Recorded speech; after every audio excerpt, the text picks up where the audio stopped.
What's crackin', movie trivia Schmoedown fans?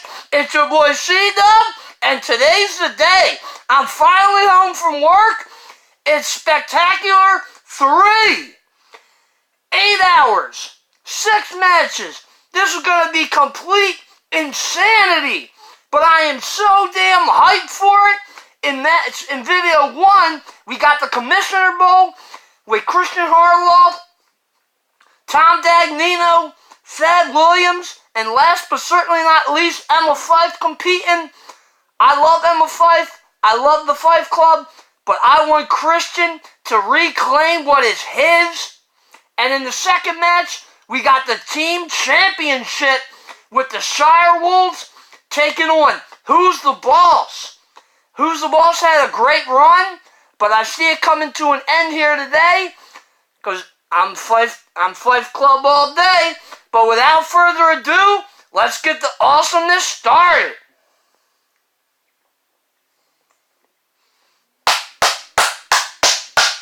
Woo!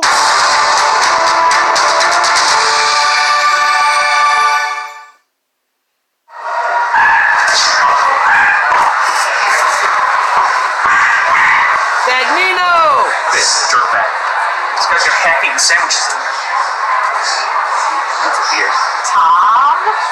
Hey, I don't have time for you right now. Unless you stole my mask. I have no idea. Well, I would never touch your mask. I don't know if I'm up to date on my tennis business. Yeah, but where'd you get that jacket from? Never mind. The internet. Never mind. Okay. I know that your crew is trying to sabotage me because I'm a winner, and you know I can't win without my mask. Yeah. When was the last time you won exactly? Like, What are you really? talking about? Championship What are you talking belts? about? I Yeah. won everything. No, When's the last time I lost with the shit there? well, I could name when the Patriots lost the belts and then you just totally abandoned Patriots, them. Patriots. And, yeah, okay. That was a long time ago. That's okay. I don't That's even bad. manage them anymore. Par for the, yep, I am well aware that you don't. Bottom line is the mask needs to be found.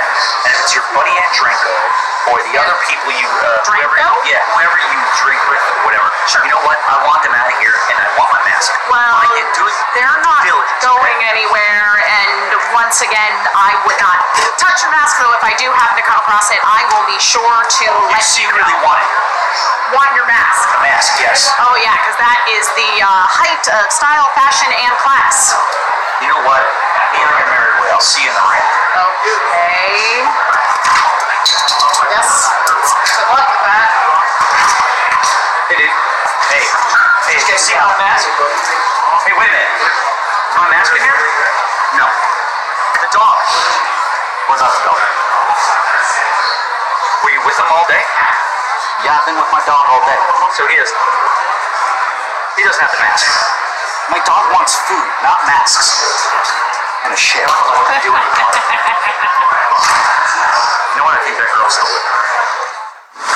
Hey, this is Brad Gilmore from the Schmoedown Rundown, the official after show for the movie trivia Schmoedown. I am here at the Collider headquarters in beautiful Los Angeles, California. The Schmoedown Spectacular 3 goes down in just a little while. We're going to be sitting in the Players Lounge. I'm going to talk to the champions. I'm going to talk to legends. I'm going to talk to fans, talk to luminaries, talk to them all.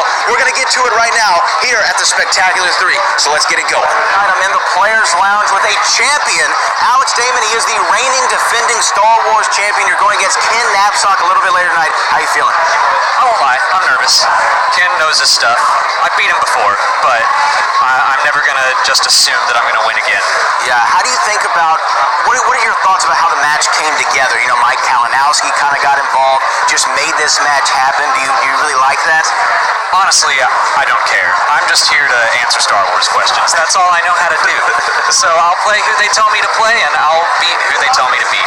What are you going to look out for from Ken? You know, he's very knowledgeable. We saw him in that Iron Man Star Wars match before. We've seen him perform live before. Big event. He's ready for it. What are you going to look for? The speed round is where I'm most nervous. I know that he is fast, and I have never felt like I'm good on the buzzer. Sometimes I need some time to find the answer in my head. So speed round, I think I just need to go into that round having a solid lead on him. When you go up round 2, you go to that Wheel of Destiny. They can make you or break you. Is there a particular category you're going to look for? Anything in the original trilogy, I I think it would be nearly impossible to stump me. Quotes is what I try to avoid. I'm not so good at recalling an exact quote word for word. Now, this is a 5-round match. It's a championship match. Do you see it going the distance, or do you think you can knock out Ken Knapsack early? I think that it's probably going to go the distance this time. Last time I had a championship match, we only did 3 rounds. I think we're going to have to go all the way to round 5 this time. And are you worried about 5 rounds? Are you worried about going that long? Not really. I just need to make sure I have a good lead on him for round 3. I think if I'm ahead of him going into round 5, I think I got it in the bag. All right, that is Alex Damon. He is the Star Wars champion. He's going to be defending against Ken Knapsack. Spectacular 3. We got more for you. I'm here with a great man, a good man, a fantastic man, a great man in Jay Washington. How you feeling? Listen, I got to give all the honor to you. Your suit's phenomenal. Your hair is on point. The lighting is fantastic. It is a great day. I'm very happy to be here. It is so amazing. What's going on? What are you most excited about in this big event? Well, I mean, I would have to say would be the main event, you know, where the champion, the outlaw John Roca, goes against someone I'm happening to manage, big-time Ethan Irwin, and I just think it's the most beautiful thing possible. It's going to be so great. It's going to be so great. It's going to be so wonderful. Yes. And I'm very happy for the competitors. John Roca is an established veteran in this league. He's put in a lot of work. He earned the spot to be where he is, and Ethan Irwin is going to be the first rookie to hold the Schmoedown singles title, which will make me the first manager to manage the Schmoedown singles title holder. Look at that. You're very excited. I'm so excited. I'm feeding off of his energy. I'm here with a very special competitor, a special person. Chance Ellison joins me right now. Chance, how you doing? I'm doing well, Brad. How are you? Hey, I'm great. Talk to me about it. We're here at the Spectacular. It's been a crazy, crazy day so far. Tell me about it. How's your feeling? This is your first Spectacular? Yeah, it is. You know, it's crazy to think where how far I've come. You know, started from my computer desk, and now I'm actually at the show. So how did you get started? For people who don't know. So I got started in, you know, we got these fan leagues that I went in, every league I was in, I dominated, held a lot of belts, you know, big man upstairs saw me, just like, you know what, come show what you got in the big league. So I did, and, you know, everybody knows what I got. What do you think about, you know, I think it was during your debut, you got the overrated chant. You know, I heard that chant, took it in stride, and, you know, took that chant, threw right back in their faces. So when John Roca, you know, won the championship, singles championship, he kind of called you out in his post-match promo, right? I mean, he said, you know, I owe you one. You know, I think people misinterpreting that, you know, call out. He's not really calling me out because he wants me to, he wants to beat me. No, he's calling me out because, you know, he's an old dog, he's tired of all this. He just wants me to put out of his misery, and I'm the one to do it. So that's the real reason he wants So what's your plans? 2019's around the corner, next season's around the corner. We know it's going to get kicked off in New York. What is Chance Ellison's plans going forward? Look, my coach always told me in high school, next season begins in the off season. So, you know, I'm gonna go. I'm gonna hit the questions, hit the work. You know, just catch up on everything I need to for the Schmoedown. And yeah, 2019 is gonna be year of the Cobra. So I'm here with a very special guest, Jacob Blunden, all the way from Australia. He's an Aussie here in America, and he's here for the Schmoedown. How you feeling, man? Really excited, and I'm really looking forward to this. It's going to be a lot of fun, and I can't wait to experience my first Schmoedown event. Oh, this is the first time you've ever been in studio? First time I've ever been to a Schmoedown event. So what brought you here? Like, what match? If you had to say one match that brought you here today, what's the one match? Definitely Shy Wolves versus Who's the Boss. The chance to see Rachel and Clark play together is just everything, and I'm looking forward to it more than anything. Other than that, definitely Dan versus Clark. That match is going to go down in history as one that I'm just really excited for and cannot wait to experience. I'm going to put you on the spot. Dan Merle, Clark Wolf, who you got? I got to go with Dan. I'd love, but I think it's going to be a really close one. I really want to see Clark get up, but I think Dan's got it. Jacob Blunden, you've heard it. You've heard it from him. I got Breanne Chandler, the winner of the free-for-all this year. Whoa, I should have brought my belt, which You is should not have. really a belt. It's more like a crown where, like, I give it away at the end. Right. You know? They should make it into a crown. I think Maybe that's I'll more mold fitting. it into a crown. I think you could pull that off. Okay, I will think you about could this. Yes. I feel your energy right now. You have a fiery look about you today. Red hair, don't care. We're going into the spectacular 3. What are you looking forward to? What I'm looking forward to, probably the Commissioner Bowl. Yes. Last year I really enjoyed the Manager Bowl. That was my favorite match actually last year from the Spectacular. So I'm looking forward to what all the drama is going to be for this match for sure. You've definitely made your presence felt in this match from more than one way, kind of calling out Thad Williams, Mike Kalinowski. You had a list of players who were ready to walk out. Had this Manager Bowl or Commissioner Bowl not happened, we might not have a Spectacular because there have been no players. That's right, because the League Players Association is a real thing. It's a real thing. I didn't know it's this. A real union. I did not know this. Well, so there's a union, and y'all are ready to go on strike. That's right. We are ready to strike. Now, we're very fortunate that the union, we took some items to the table. Right. We talked about a few things, and they said it would be okay to have this Commissioner Bowl.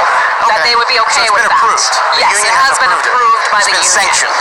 Yes. I appreciate the sanctionness. Now, let's talk, though, about who do you think is going to win that match. You got Christian Harloff, Thad Williams, Dagnino Finstock, Emma Fife.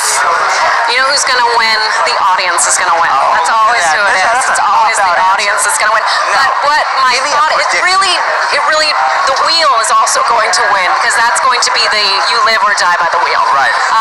However, based on record, based on who has shown what they can do this season, past seasons, all seasons, many winter, spring, summer, fall, all the seasons, it's got to be Christian. I mean, he has the best record out of any of those Former players. champion, tag champion.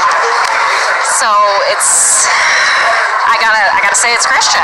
All right, Brad Gilmore here from the Schmoedown Rundown with the former Inner Geekdom Division champion, Jason Justice Inman. How you feeling? I'm feeling good. I like to call it veteran champion. I like that. Yep, I like double that. meaning. You came in second. That's right. Right, okay.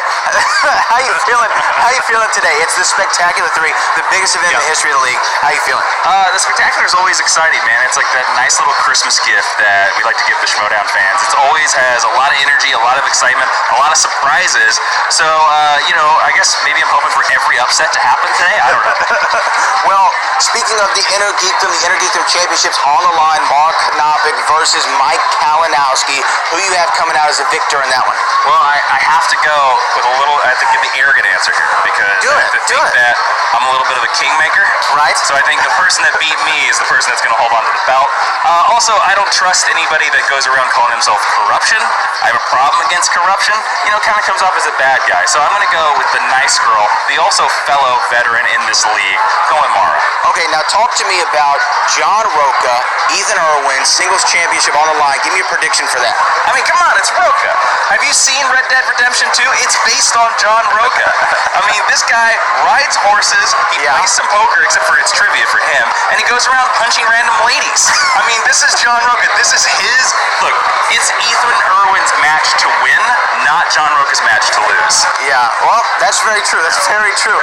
What can we expect, though, from Jason Justice in 2019? It's right around the corner. What can we expect next season? The only hint I will give you next season is that, let's say, 2 former captains unite and warp speed into the future.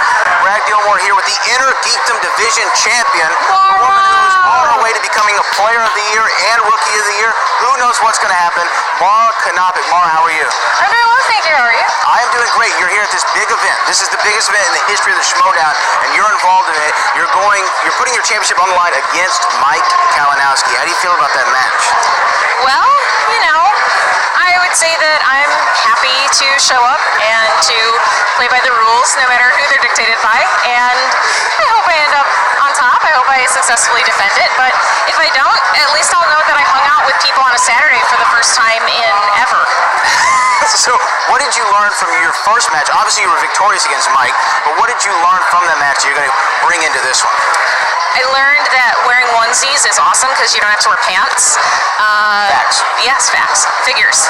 Responsibilities. I think that I assessed Mike's strengths and his weaknesses a little bit that day, and I hope that the hard work I've put in will show today. I have what I like to call the Bible, the only Bible this Jew will ever own, and it contains every note from every movie I've ever watched in Intergeekdom. Wow. I'm sure you're studying that a lot. Now, here's the thing that I have to ask you about. You've defended this championship. You have many a strength in Intergeekdom, but if you were to go up there, spin the wheel, what do you hope comes up? Well, I think people that watch my performance at the live event know that I have a penchant for movie release dates, but I don't know if scores and soundtracks will be on that wheel, but I like music. I like to listen to music occasionally, but I don't know. I mean, everyone knows I'm a big Trekkie. I love Middle Earth, I love Harry Potter, I love Star Wars, and I love comic book movies. It's kind of I suppose maybe mixed bag because you really don't know what's in that bag. Absolutely idea. Am I going to get cabbage or am I going to get romaine, people? You don't know. You don't know. Or maybe a spring mix. You never know. Ooh, nice. It would be nice. Let me get your quick prediction. Ethan Irwin, John Roca. Oh, golly. I mean, my heart says one, my mind says the other, and you guys can decide which is which. All right, Brad Gilmore here backstage. Spectacular 3 is almost here, and I have a special guest. I have a super special guest. He's an amazing person. He's incredible. He's going to rock this sucker to the end of time. He is Chris Clark, 8788. Those numbers mean nothing. Chris, how you doing, man? I'm doing fantastic, Brad. Are you ready to rock this sucker? I'm ready to rock this sucker. He's doing fantastic. Which match are you looking forward to? I'm probably looking forward to Ethan Irwin versus John Roca. Look, John beat the Beast. You know my feelings about that. Yes. But you know what? Ethan has a shot. But you know what? I want to see John in New York City. My hometown. It's going to rock. It's going to rock. So you got John Roca. I'm going to ask you one more. Shire Wolves. Who's the boss? Who you got? Well, I have to go with Rachel Cushing and Clark Wolf. They are two of the nicest people that have ever been on our show. Fantastic friends. They're going to rock, and I cannot wait to see that match because you saw how Who's the Boss did. They are phenomenal characters, but Rachel Cushing has the stats. You can ask Frankie. She has the stats, and they're going to take it to the end. I feel it. This is my co-host. This is my guy. The best on-screen portrayal of the Penguin of all time, Chris Clark. Thanks, man. Whack, whack. I'm here with the former singles champion, the Beast, William Bibiani. Beast, how you feeling? How did I get here? I was in an inky, weird void, and now I'm here on this couch with a very dapper gentleman here at Spectacular. This is incredible. Magic is real. How you doing? I'm good. First of all, I want to say what a hell of a match that you had with John Roca. One of the greatest championship matches in the history of the league. I'm glad to hear people say that. You know, when you're playing, you never know. You're doing your best, and then at the end, people tell you that was awesome or that sucked. So I'm glad it turned out pretty good. But I'm really glad with how that match turned out. Yeah, I lost. I would have liked to have won. But that was us playing at the top of our abilities. We both missed a few questions. It was back and forth all the time. That's what I would have wanted from any championship match. Right. I'm really glad I was able to be a part of that. I'm bummed that it kept me out of the league for the rest of the year, but I plan to come back with a vengeance in 2019. Well, you talked about being out of the league for the rest of the year, but you're here at the biggest event in the Schmoedown. The championship that you just lost to John Roca. It's being defended. John Roca. Keep mentioning that every time chance you get. Former champion William the Beast Bibiani. But John, loser. the guy who came in second. John Roca. Away from first. That's right. John Roca, Ethan Irwin. What is your thoughts about that match? That's another match that I cannot wait to see. When you get to the championship level, you cannot get to the championship level without being really good. And I know some people are like, well, you just kind of chanced into it from the free-for-all. I had to beat two top-flight players in order to get there. You have to be good. You cannot suck. So Irwin proved himself. John has proved himself time and time again. I cannot wait. When Irwin premiered at the beginning of this season? Yeah. He's only been at this for a little while. He blew us all away. He is so damn talented, and a lot of people give me a lot of credit for the free-for-all. He was there most of the time I was, doing just as well. I just happened to come in early. Right.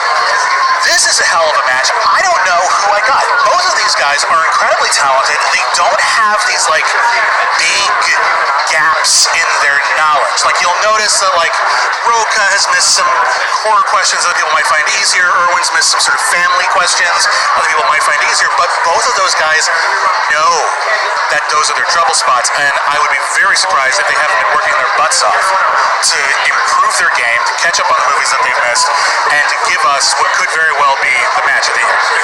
If you had to pick one, pick a winner. I know it's difficult. Okay, here's what I'll say. When it comes right down to it, there aren't a lot of players who are as consistently strong as Roca. However, I think if anyone can take him down today, I think it's Irwin. So if I had to put money on it, I'd probably put some money on Roca, but I wouldn't put a lot down. Right. Because seriously, this might be the most evenly matched match of the day, and that's saying something. Because who's the boss of Shire Wolves? That's going to be a hell of a game. Ken Knapsack, you join me right now. This is a championship that you once held.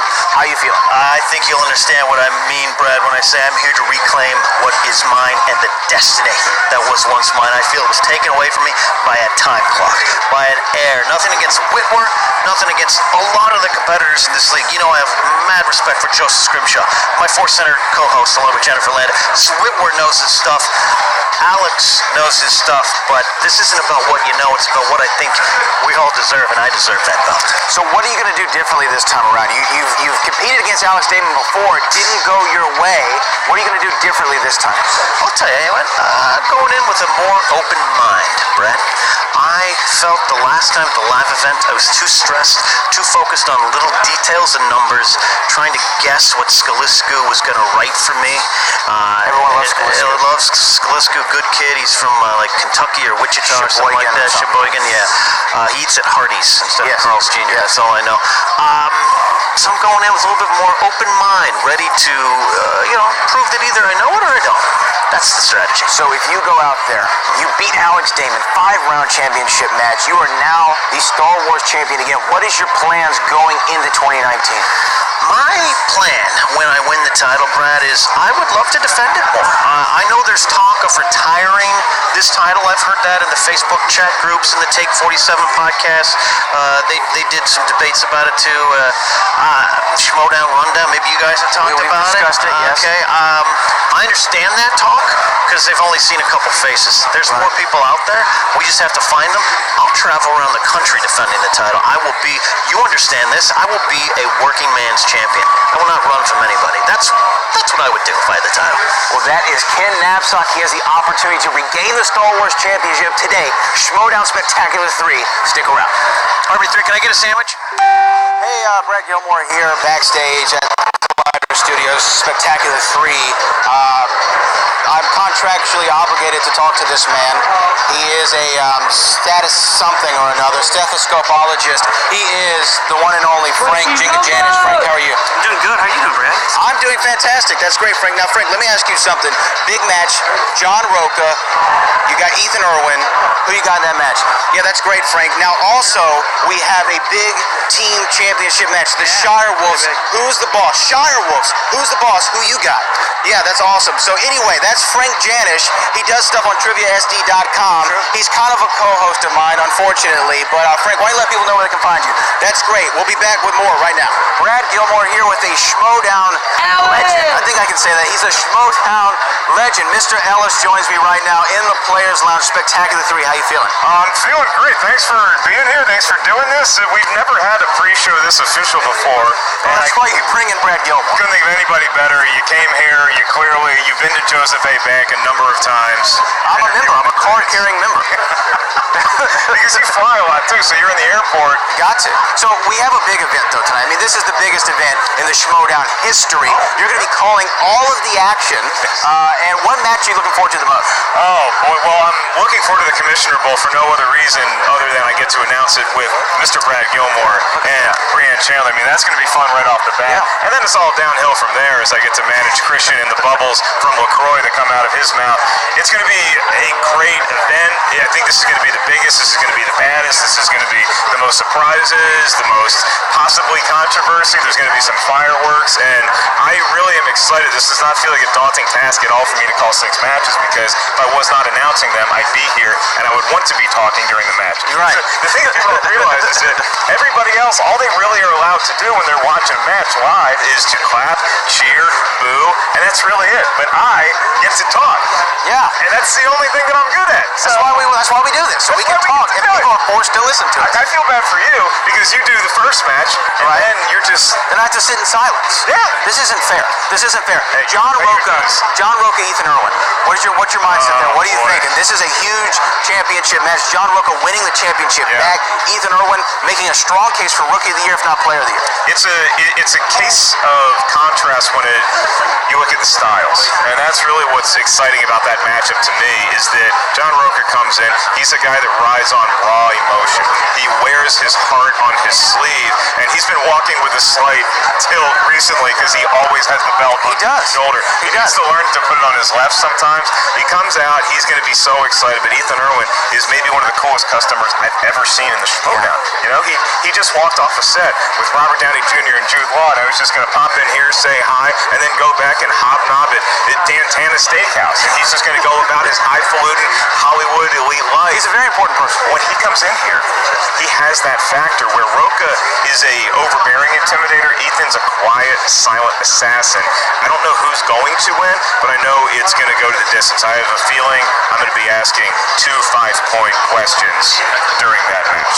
Another big match, tag team championships, the team championships. You have Who's the Boss, the winner of the Ultimate Schmoedown Anarchy tournament, and then you have the Incredible Shire Wolves. Who are you picking there? As much as I love 80s sitcoms and Who's the Boss is right up there with the best, I don't know that Tony Danza and Judith Light can compete with the fact that you have two of the greats of all time in a Rachel Cushing and a Clark Wolf. I think that Ben Bateman, Mark Riley, their chemistry's gotten better every time they've been on the table together. I think it's going to continue to solidify, to coagulate, if you will. But when you look at the Shire Wolves, they're a machine at this point. They're what Ethan Irwin and John Roka both could be combined. I mean, they're that talented. So I think the Shire Wolves are going to take this one. And I don't know that it even goes a distance. I think we could be looking at a technical knockout scenario just because the Shire Wolves are that damn good. Brad Gilmore here from the Schmoedown Rundown here with big-time Ethan Irwin, the #1 contender for the singles championship in the main event of the biggest event in movie trivia Schmoedown history. How you doing? I did not know that, actually. I'm so happy. Oh my gosh. Come on, Jay, we're in the middle of something. I'm sorry. I just wanted to be so happy for this guy. He's the #1 contender. He's about to win the title as a rookie. You're amazing. Thank you. I'll see you later. It's all him. It's all him. Oh yeah. It's Ethan. It's Ethan. But Jay is right. This is a massive event. It's akin to WrestleMania 3. Andre the Giant versus Hulk Hogan, the unstoppable force meeting the immovable object. How do you feel about your opponent, John Roka? Look, he is obviously a legend in this whole league. So to be able to go up against him, to actually just be able to be at a table with him is incredible. Last time I did it, it was a free-for-all. We like 2 ships passing in the night. So to be able to actually compete against this man, it's incredible. I'm super excited. It's a 5-round match. It's not something that you have a ton of experience with. What are you thinking going in? Do you have a strategy prepared, or you just kind of take them as they come? I tell you what, I've said this in other interviews too. My feeling is, at the end of the day, I am playing against myself, and it's what I know and what I don't know. And the only real strategy I have is to just, take it, as you say, take it one question at a time. And he and I have a lot of the same strengths, a lot of the same weaknesses. So it's going to end up being the kind of roll of dice on some of these things. So if you go out there and you win the championship, you do it. You become the first rookie in history to go all the way and win it. You're 7-1 now. You'd be 8-1. A shoe-in for many people to be the player of the year in your very first year. If you win the championship, what do you want to do next in the movie trivia Schmoedown? I think I'm going to Disneyland. No, I actually don't know. I don't know. I don't know what kind of responsibility comes with it. I think I'm going to spend at least a few days just taking it all in. But no, I really like what Bibiani did, and some of the ideas he had to kind of promote the league and to get it out there. I definitely would want to be a part of that. I am here with the GOAT, the greatest of all time, Dangerous Dan Murrell in the house. Schmoedown Spectacular 3 goes down a little bit. You got a big match, but first and foremost, how you feeling? I'm feeling great. This is the event that I think every Schmoedown player wants to get to at the end of the year. And after my first match this season, I wasn't really thinking that that would be a possibility for me. So to be able to come here to play in this event would have been great to play for the belt. It's not how it shook out for me this year, but I'm super excited to play Clark. I am looking forward to this game. I think it's going to be a great game, no matter which way it goes. But to be in a position at the end of this season to play for the belt, to start off next season for me, I'm taking that as a win. Absolutely, and we know you want to recapture that championship next year, but let me ask you this. You're going against Clark Wolf. You faced her before in singles competition, and now when you go up there round 2, you spin that wheel. What are you looking for? Not opponent's choice. That's a good one. I think I've hit it like 3 times this year, so that's definitely not what I'm looking for. You know, the wheel is so weird because, you know, there's always stuff that you want on there, and there's always stuff that you don't want on there, but the weird stuff is the stuff in the middle. You know, if you get like when I hit comedies, right? Like I can know every question in that category, or I can know nothing in that category. So those are the ones for me where I was like, well, do you take the chance or do you roll with it? So the wheel is the great mystery of the Schmoedown. It's the part of the game that you will never fully master because there's no way to master it, and it'll make or break the game a lot of times. So. Yeah, absolutely. Now let's talk about though the main event. Yeah. John Roca, Ethan Irwin. Who do you got in that one? Roca, Irwin. I played both of them. Yes. Obviously, Ethan TKO'd me when I played him. Roca has beaten me. I've beaten Roca. I love that rivalry. I gotta go with my horseman. I mean, I know what Roca's capable of on his best day.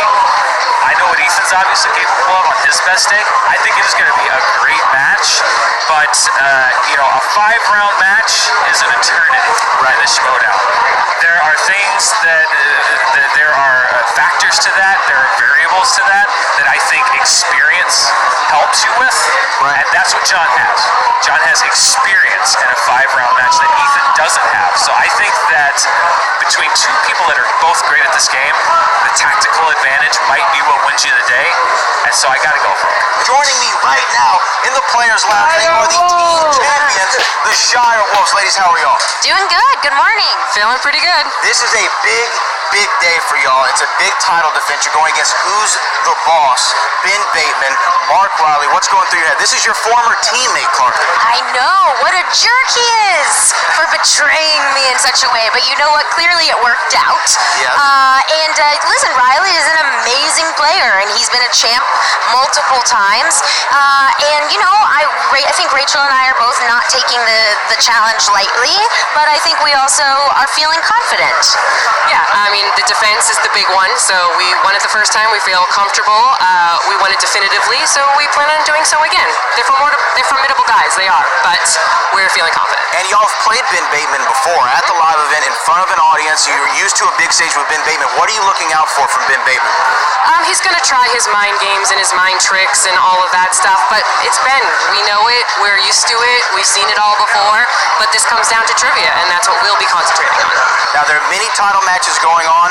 One of the biggest ones is a singles championship match. John Roca, Ethan Irwin. This is like Hulk Hogan versus Andre the Giant at WrestleMania 3. I got to get y'all's predictions here. Who do you think? You got Irwin, you got Roca. This is like old school and new school. I think Irwin is making a run for Rookie of the Year this year. He's the big new talent, him and Marek Knopik, and he's taking a run at, you know, one of the old guard, and I think that's an awesome matchup. I would say Roca has the edge because of the experience, but Irwin might have a little bit more knowledge. Yeah, for me, I think that, you know, it's been my one concern with Roca as a player in the league is that he's emotional and he gets in his own head. Ethan is cool as a cucumber.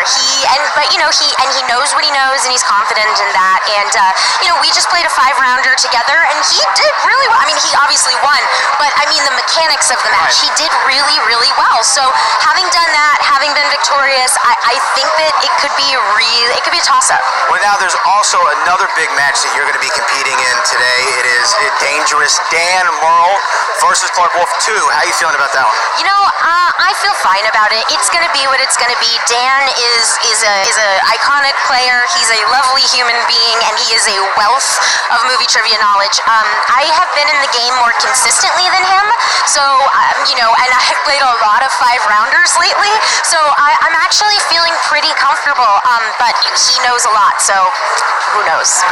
If he knows what's good for him, he's got to look out for this one. We have the main event, one half of the main event. This is the Spectacular 3. It's like WrestleMania 3. You got Hulk Hogan. You got Andre the Giant, the irresistible force, the immovable object, John Roca, the singles champion. You go against Ethan Irwin. How do you feel first and foremost? I feel good. I feel excited. I feel a little nervous, of course, because he is the Giant. He's big. He's 6'1". Everyone is saying how incredible he is as a fighter. He is mowing people down left and right. TKO Dan Murrell took Karen Clark in that finals tournament. So to me, this is maybe, and I say this all the time, but this may be the truth. This may be the greatest challenge I've ever had for the belt. And, you know, I want to defend it. It's a 5-round match. He's only been in one of those. That's a little bit of an advantage for me, but I've done a lot of training for him, watched all his matches, did a lot of analytics. So I'm excited, I'm ready, but I'm super nervous. What's the biggest thing you've gone over in training? Are you looking at a speed round? Are you looking at the betting round? What are you looking at in training? I think the number one thing is that he is like so calm and cool and collected. He does not ever get rattled. So I have to stay as number one focus of the whole thing. If I get rattled, he wins. And that's what I think as I'm watching his matches. It's very chill in that way. So for me, I know I've got to play my game. And then maybe, just maybe, I grab a question he didn't think I could answer that puts him back on his heels. So that's all I'm counting on right now. Now, for long-term fans of the Schmoedown, we know you're an emotional player. When you get in there, you feed off the energy of the game. What is your mindset, though, going into it? I mean, we know that he's 7-1. We know he's a monster. We know, though, that you just got back the championship, the comeback story. What is your mindset going into it? The mindset is, this is mine, and I want to defend it. And I'll take on any comers as they come down the line. He earned his shot. Now we go toe-to-toe. I'm no longer that scared kid that has to prove himself. I'm a 3-time champion. So that means he's got to come to me. He's got to come take this. I'm not giving him a damn thing, and that's my mindset walking in there. You got to beat me. Ric Flair once said it. Gilmore, you know this. To be the man, you got to beat the man. Woo! That's the truth. Well, absolutely, and we're looking forward to that match. So let's talk a little bit about the whole event. Is there another match you're looking forward to that goes down tonight? Well, look, I got to go with my horseman brother right there, Mark Riley, going for the belt. Yeah, it's a little harder than the Team Action guys with him, but I support my horseman brother and Dan Murrell. That match with Clark Wolf is going to be incredible.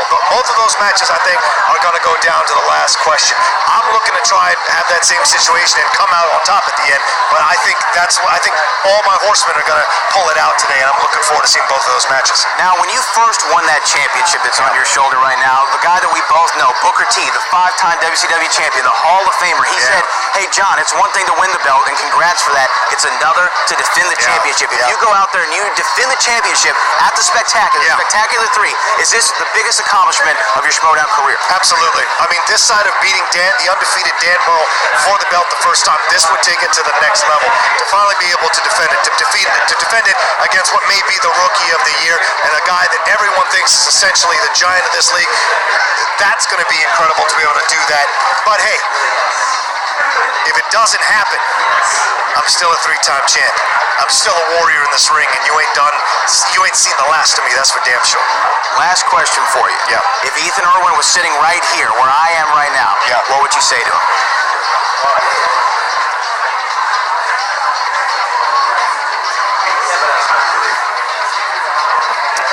That's the champ, John Roca, the singles champion of the movie Trivia Schmoedown. Him, Ethan Irwin, later tonight, Spectacular 3, it goes down. Well, you've heard it all. You've heard from the champions. You've heard from legends. You've heard predictions. You've heard it all here on the pre-show, here in the Players Lounge. And guess what, guys? It's happening. It's about to go down. The Schmoedown Spectacular 3, the biggest event in the history of the league. You're going to see Ethan Irwin versus John Roca for that singles championship. Clark Wolf versus Dangerous Dan Murrell. The Shire Wolves versus Who's the Boss. It all goes down right now.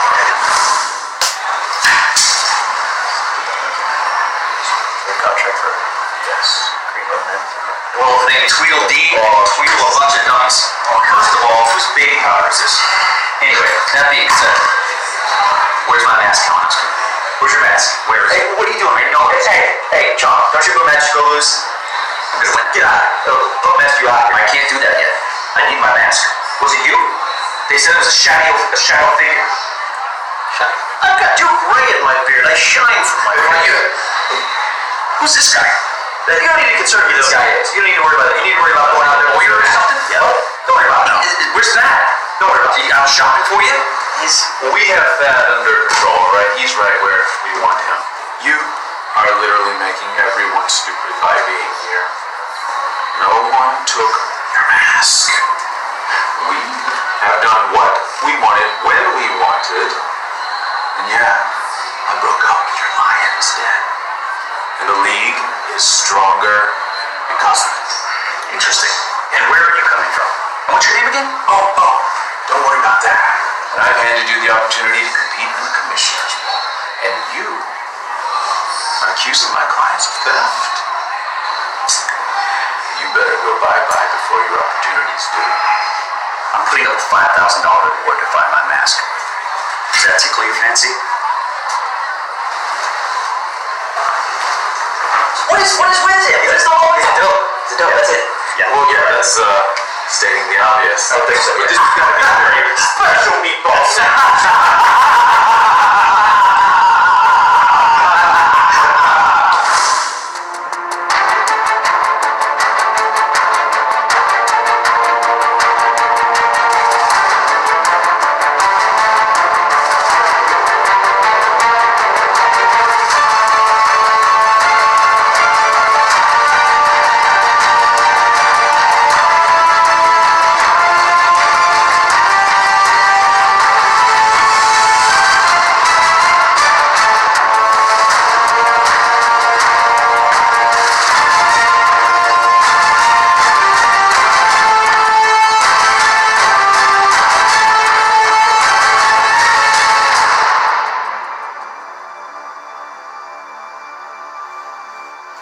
Yeah!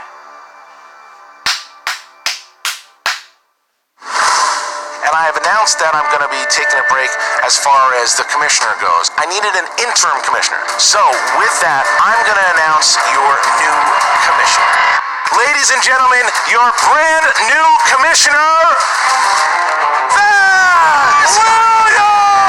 If there was one person that's not going to take crap from anybody, it's Thad Williams. So I figured until I lose the championship, Thad Williams will be the active commissioner. I'm looking forward to taking over the reins and doing you proud for a couple weeks while you take a break. Thank you, Thad. I appreciate it very much. You're in good hands, guys. Sign it. It's the fourth one right there. Mine right there. Will you sign a contract? I've got one right here. For as long as I do have this, you should be running it, so we'll do a handshake and then we'll call it a deal. You know, I'll draw up a contract and we can just sign it, just so we're all on the same page. You love that contract. I do. All right.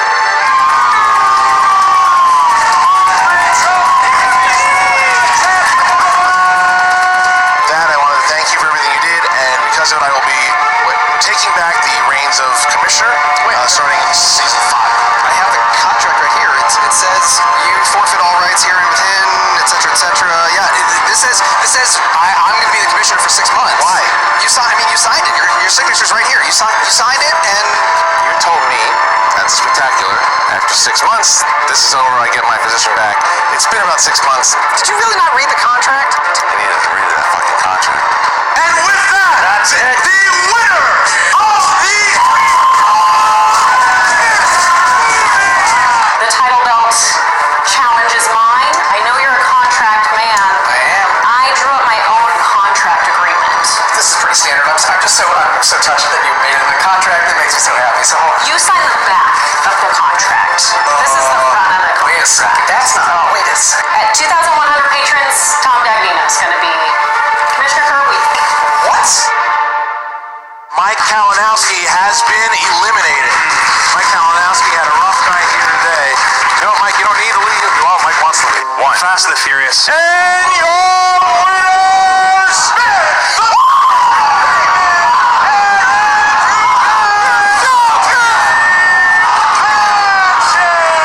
I'm done with this. I am so sick of it. You guys, where have you been? We tried to call you, we tried to I don't want to out. hear that. I Yeah, did why? my own thing and take care of this. Oh, yeah, we're right. Just don't relax. tell me what to do, man. You know what? Here, this is for you guys. I didn't want to do this. Don't you see what's going on here? People want action on it. They want Clark Wolf, the Shire Wolves, all this bullshit. It's like it's just manufactured bullshit out there. It's a fucking clown circus out there, man, with everybody. Everyone wants to be in the face and the camera, this and that. And we Trivia don't give a shit anymore about that. And I'm stuck with it. Don't you see? It's all corrupt. The whole damn fucking Dagnino comes in there, mouthing off and everything. Don't you see that? We could have cleaned this all up.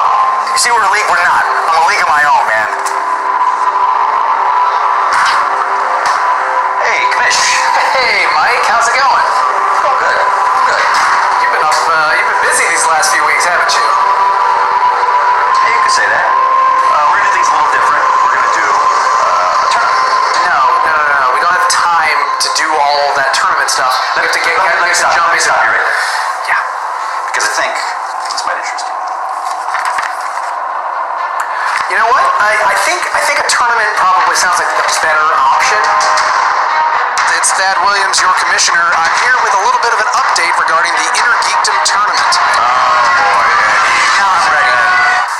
Yeah, Mike, I'm doing it right now. In the team tournament, the Ultimate Schmoedown Team Tournament 2018, the theme is anarchy. We're going to take competitors' names from a hat, draw them at random, and pair them up.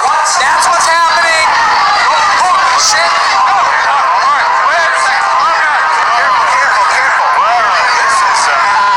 Tuesday. For a commissioner, you're doing a little bit too little commissioning. You have my word. Good.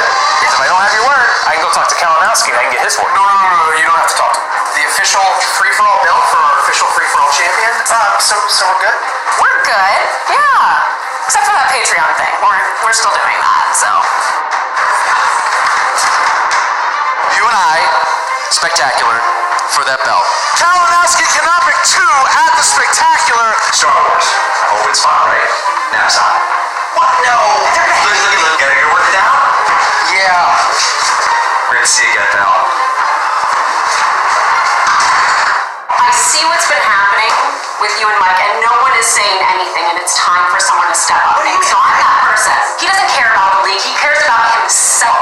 I think that he cares about the league, and I know that I care about the league. He's giving himself a title shot. He's giving Ken a title shot. I am the commissioner. I'm doing what I can. I'm getting to speak. They're all the people that are going to walk. You didn't honor my contract. Okay. Either you're going to resign and these people are going to stay, or you're going to stay and these people are going to walk. The only thing you can do to change this is to tell Mike no. Catch me if you can. How are they going to take this defeat? But hell, we're not. It doesn't matter win or lose. It doesn't matter what we're doing for corruption. So now, the winner of this team match, whoever happens, whoever wins, we're gonna make it a triple threat. No. You go pair of balls. It came out of nowhere. His ball just dropped right in front of him. I mean, that's the way he put it down. So, hey, you want me to do? Make him dance one more time? All right, man. You got it. Okay. Lost focus. First time of the game. Focus. You remember this, don't you? That's right here. This is your way out, my friend. You challenge her off. No. All you gotta do is challenge her off. It's as simple as that. Just say yes. Go yes. You had your little fun with your no moment. Now I'm gonna have my fun. Just like always. I've decided that I think it would be in my best interest as a human and put the commissionership on the line, and you and I can compete, and whoever wins will be the commissioner next year. One-on-one. But you gotta make me a promise, though. You know all Hawaiian shirts if I win ever again. Fine. Yes. All right, good. You guys have the match. I'm gonna kick your face in. I'm gonna take it back, and so that was a stupid move. I don't know if you've heard, but I've heard. me and Christian, right? Yay! Yes. Yeah, we're getting close. We're getting closer. Quite frankly, it needs time. So me and Tom and Christian, And someone else. I don't care. Make it a four-way. You can do whatever you want. We're gonna put the commissionership on the line. You are going to be in the commissioner role with Christian. Tom's playing it. I'm playing it. Then the four of us will be in the commissioner role, and the winner gets the commissionership. So now it's a four-way for the commissionership. Am I excited for it? You bet your ass I am. I have a chance to potentially become commissioner and take power away from Tom. Yes, please and thank you. I will do that. I'm a businessman, and this business is thriving because of what I've done. If Christian or Dagnino or Emma or anybody else wants to come for my job, I will defend it.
charge here. This is my league. This is the Schmoedown Spectacular 3. Welcome, everybody. I am your commissioner, Thad Williams. We have a great show for you tonight. We have 6 matches, 4 title matches, and I am going to put my commissionership on the line to start this show. And guess what? I'm going to keep it, and you're going to have me all of next year. All of it. This has been a great year. This is a wonderful culmination of a fantastic year. The Schmoedown Spectacular is our biggest event of the season, and we're so happy that you're here tonight. To get things started, we're going to have someone that I'm really good friends with that has not had any way impeded my commissionership at all. Singing the Star Spangled Banner, please welcome Miss Movies, Brianne Chandler. Thank you, Pat.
Match of the day, and assisting her will be none other than the host of the Schmoedown Rundown, Brad Gilmore.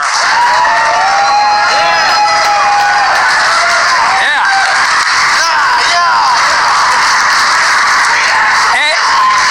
And on the desk for not just this match, but all 6 matches today, co-creator of the movie Trivia Schmoedown, pride of Williamsburg, Virginia, Baby Carrots, Mark Ellis.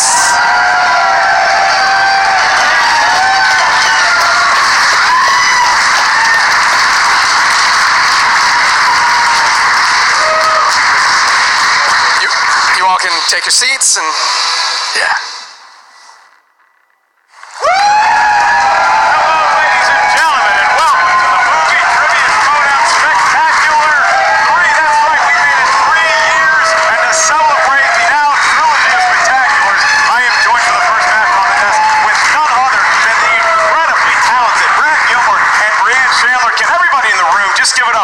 Time for Miss Movies and that incredible ranking.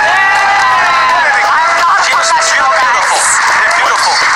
It brought a tear to my eye. It put a song in my heart. I am so excited to be here on the desk next to 2 talented personalities. I'm just on sale at Trader Joe's. But enough about me. This is the movie Trivia Schmoedown Spectacular. And Brianne, you know, you've been such an integral part of the Schmoedown this year. What does it mean for you to be here at the Spectacular? What are you most looking forward to? Ooh, actually, I'm most looking forward to the outcome of this match. This match right here, the Commissioner Ball definitely have a dog in this match, I will say.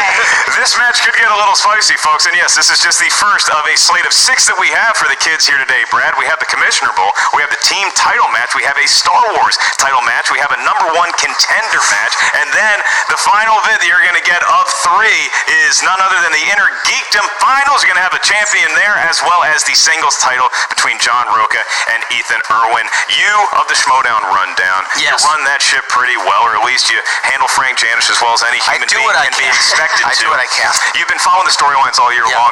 Which one speaks most to you about what we could see here today? Well, to me, the biggest match in the history of the movie Trivia Schmoedown goes down today. That is John Roca versus Ethan Irwin. You talk about Ethan Irwin, a guy who's making a great case for Rookie of the Year, a great case for Player of the Year, 7-1. 7-1. And then you got John Roca. John Roca with the comeback story of the century. He is like Rocky Balboa, both in age and stature, and we're going to see it go down here a little bit later on. This is like the biggest event. This is the biggest match in the history. It's like WrestleMania 3. It's Hulk Hogan versus Andre the Giant. It's the irresistible force meeting the immovable object. I'm excited. Oh boy, I can't match that enthusiasm, but I'm here for 6 matches, so Daddy needs to pace himself just a little bit. Let's talk about the Commissioner Bowl, because that's what we're here to do first. In this Commissioner Bowl, it's just been crazy. I'll just give you guys the cast that we're going to see up here competing for the title of Commissioner Champ, I guess. It's the Commissioner Bowl. You have Christian Harloff, a known great competitor in the league. You have Emma Fife, fellow known great competitor in the league. The wild card in Thad Williams. He knows a lot about television. Does he ever occasionally go to the Cineplex? And Tom Dagnino, a lot has been said about him, but Finstock, I'll give him this. He has the record for most correct answers ever given by a governor of the state of Croatia. So, with all of that, Brianne, who do you see taking this one? Oh, who do I see taking this one? Who do I see or who do I want to see? Well, who do I see taking this? Based on the record alone, over the years, I would have to go with Christian on this. I mean, he has the best accuracy rate out of anyone that's at the desk. And that's really where our story starts here, is because Christian Harloff, he was the commissioner of the movie Trivia Schmoedown. We created it together at a little Anaheim pizza joint, and then he takes it, and he's the engine that makes this thing go. Yet he ceded his commissionership to who he thought was his friend, Thad Williams, towards the end of last year, because Christian was in the throes of competition. He made it all the way to the finals against the great Sam Levine, who is currently watching this from his perch as an Arkansas Razorback shareholder.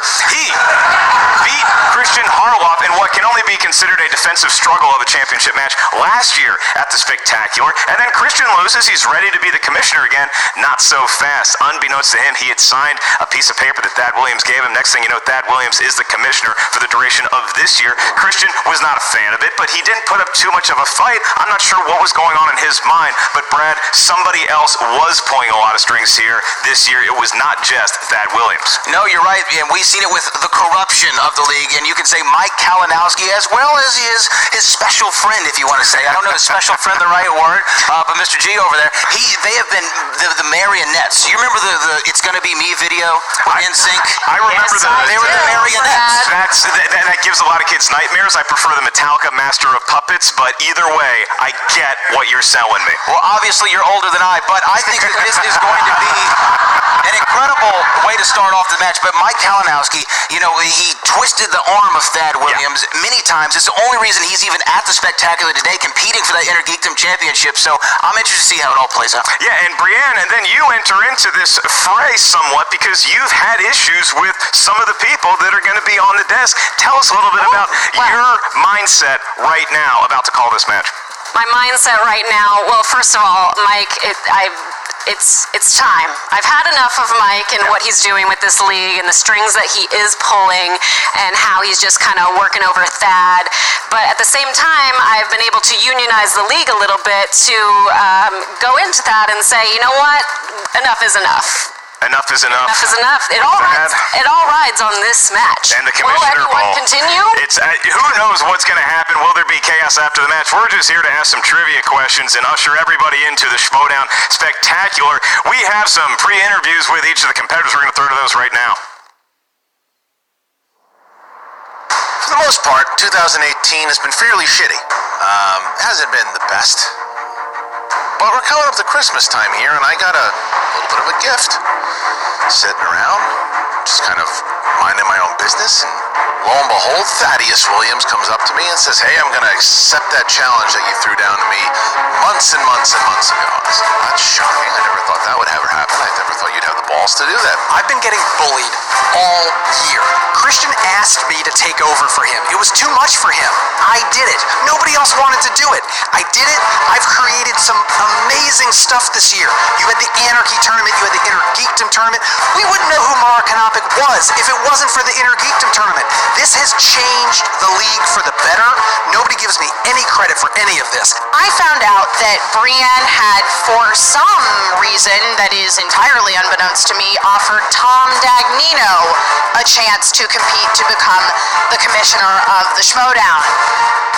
That makes absolutely no sense to me whatsoever. I don't know why you want the homeless man who lives in the dumpster behind the building running things around here, but honestly, if Dagnino is taking a shot at it, then I am obligated to attempt to stand in the way.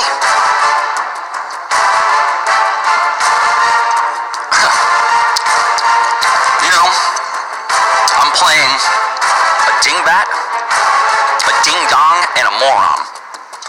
You can put them any way you want, because they all fit that criteria. I don't know what's going on with Kalinowski and this Paulie G character, whoever he is, but whatever they're doing, whatever they're making Thad run around doing, they inspired him to get it back and say, let's put it all on the line. So now it's a four-way for the commissionership. I feel like now is the time that I really have an opportunity to help reclaim order here in the Schmoedown League. I mean, I don't know what Thad's deal is. I personally like Thad a lot as a person, but he has definitely proven that he's not willing to stand up to bullies. If you want to come in and say that I have to challenge a bunch of people for my job so I can keep it, fine, whatever, I'll do it. I competed in this league before. I was really good in this league. People said that I'm the better of the two people. Sorry, Aaron, please don't cut the... Now I finally get, into the ring here, and then someone goes and steals my mask. Now that's my good luck charm. You know what? I have an idea who it is, and I'll tell you what, if I find out who it is, it's going to be grand opening, grand closing for him. I am genuinely so excited to be here with you today, Christian and Thad, throwing down in the Movie Trivia Schmoedown Arena, and Tom, I just don't like you. As I sit back here, win or lose, which I think I'm going to win, even without the mask, I'll still be a winner, because I always am. Period, point blank. So I'm going to compete, I'm going to do my best, and I'm going to keep this frickin' job. Even though all these people are always coming after me, nobody takes me seriously, it's driving me insane, but you know what? It's for the betterment of the league, and I'm going to stick with it. I don't know what's going to happen. Whatever's going to happen is me having fun, answering some questions, being able to take Dagnino out, shaking Emma's hand. It's going to be fun. You guys are going to enjoy it. So, hey, Thad, get ready. It's going down. And Mr. Mike Kalinowski, whatever you're planning on doing, whatever you got cooked up, it all ends today, brother.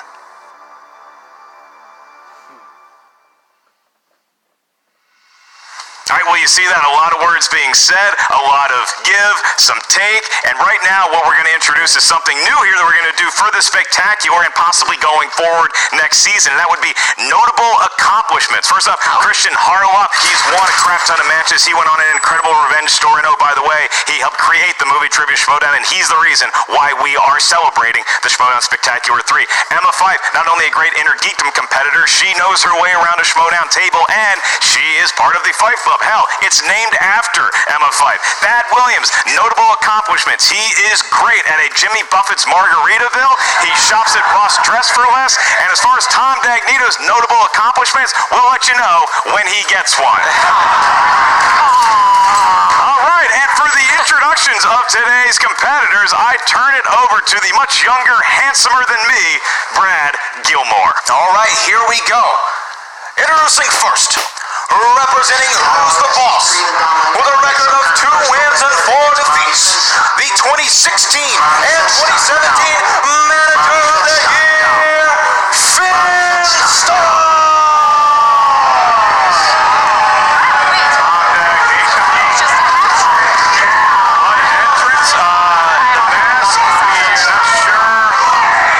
He's a little jittery without that mask, but he does have a cut-off Bernie Kosar shirt and a Coors Original. Maybe he's trying to usurp my love of Coors Light. I was talking to someone before the match saying how I need to be the wardrobe coordinator on this show.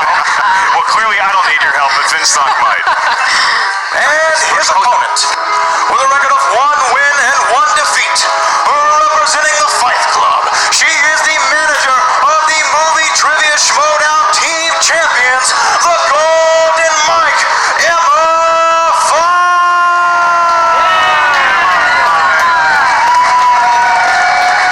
Waving to her throngs of supporters, a few boos ushered in by Clark and Rachel.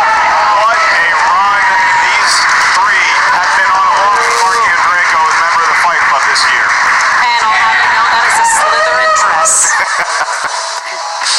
And their opponent, making his Movie Trivia Schmoedown singles debut, the Commish, Thad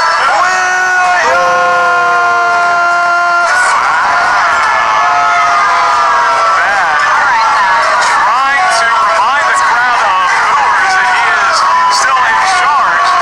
Doesn't look like they care, though. Thad Williams, he takes the sunglasses off. He's getting hot under the collar already. I think you need to take some deep breaths in. Ready? In. And out. She doesn't even like it. She's humming. You know.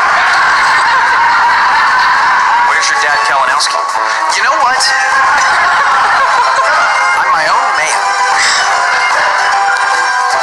And their opponent,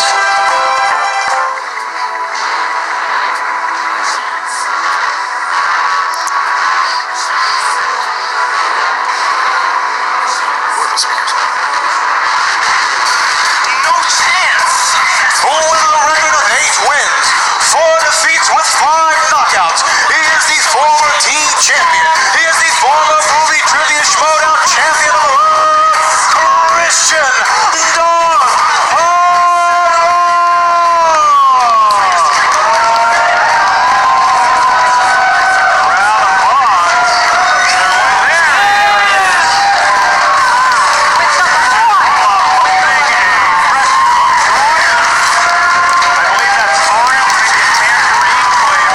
You know, I like apple ice.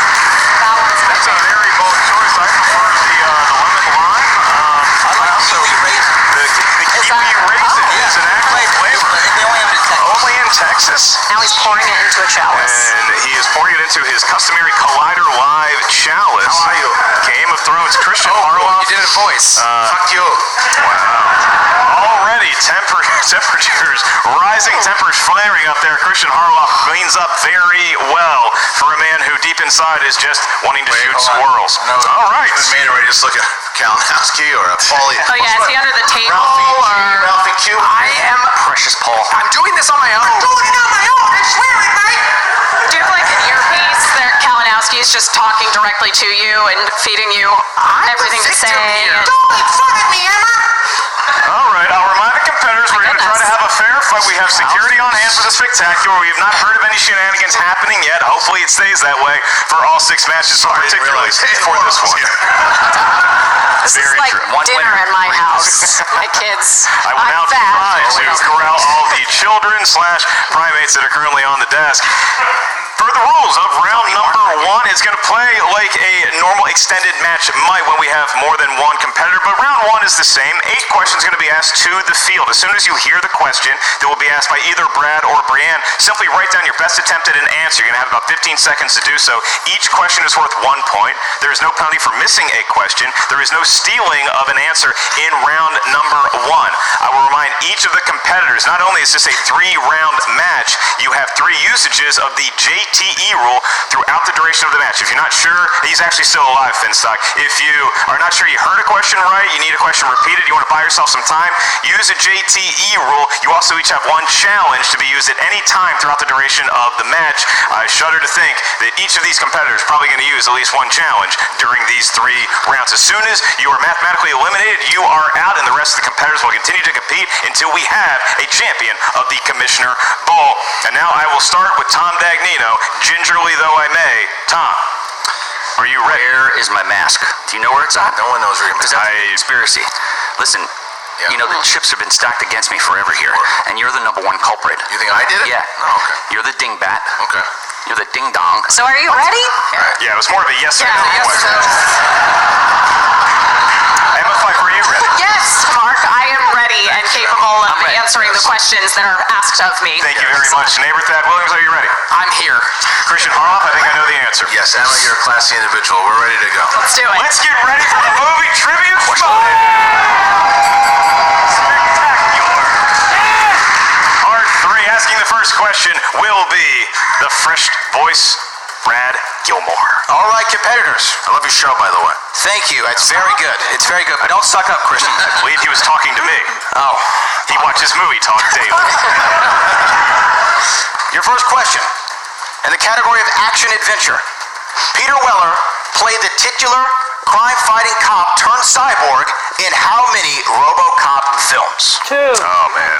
You talk about an incredible franchise. A great Kanye West song. Has fallen on some hard times. I love the remake, personally. Our Michael Keaton, RoboCop man. remake.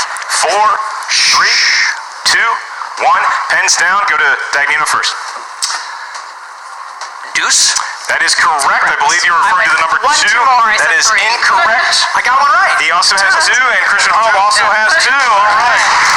1 for the gentleman. Emma Fife trails early on in the match. Next question up from Brianne Your Chandler. second question from Animated. In 2015's The Peanuts movie, Charlie Brown falls in love with a new student with what color hair? My favorite Charlie Brown special is the Valentine's Day one.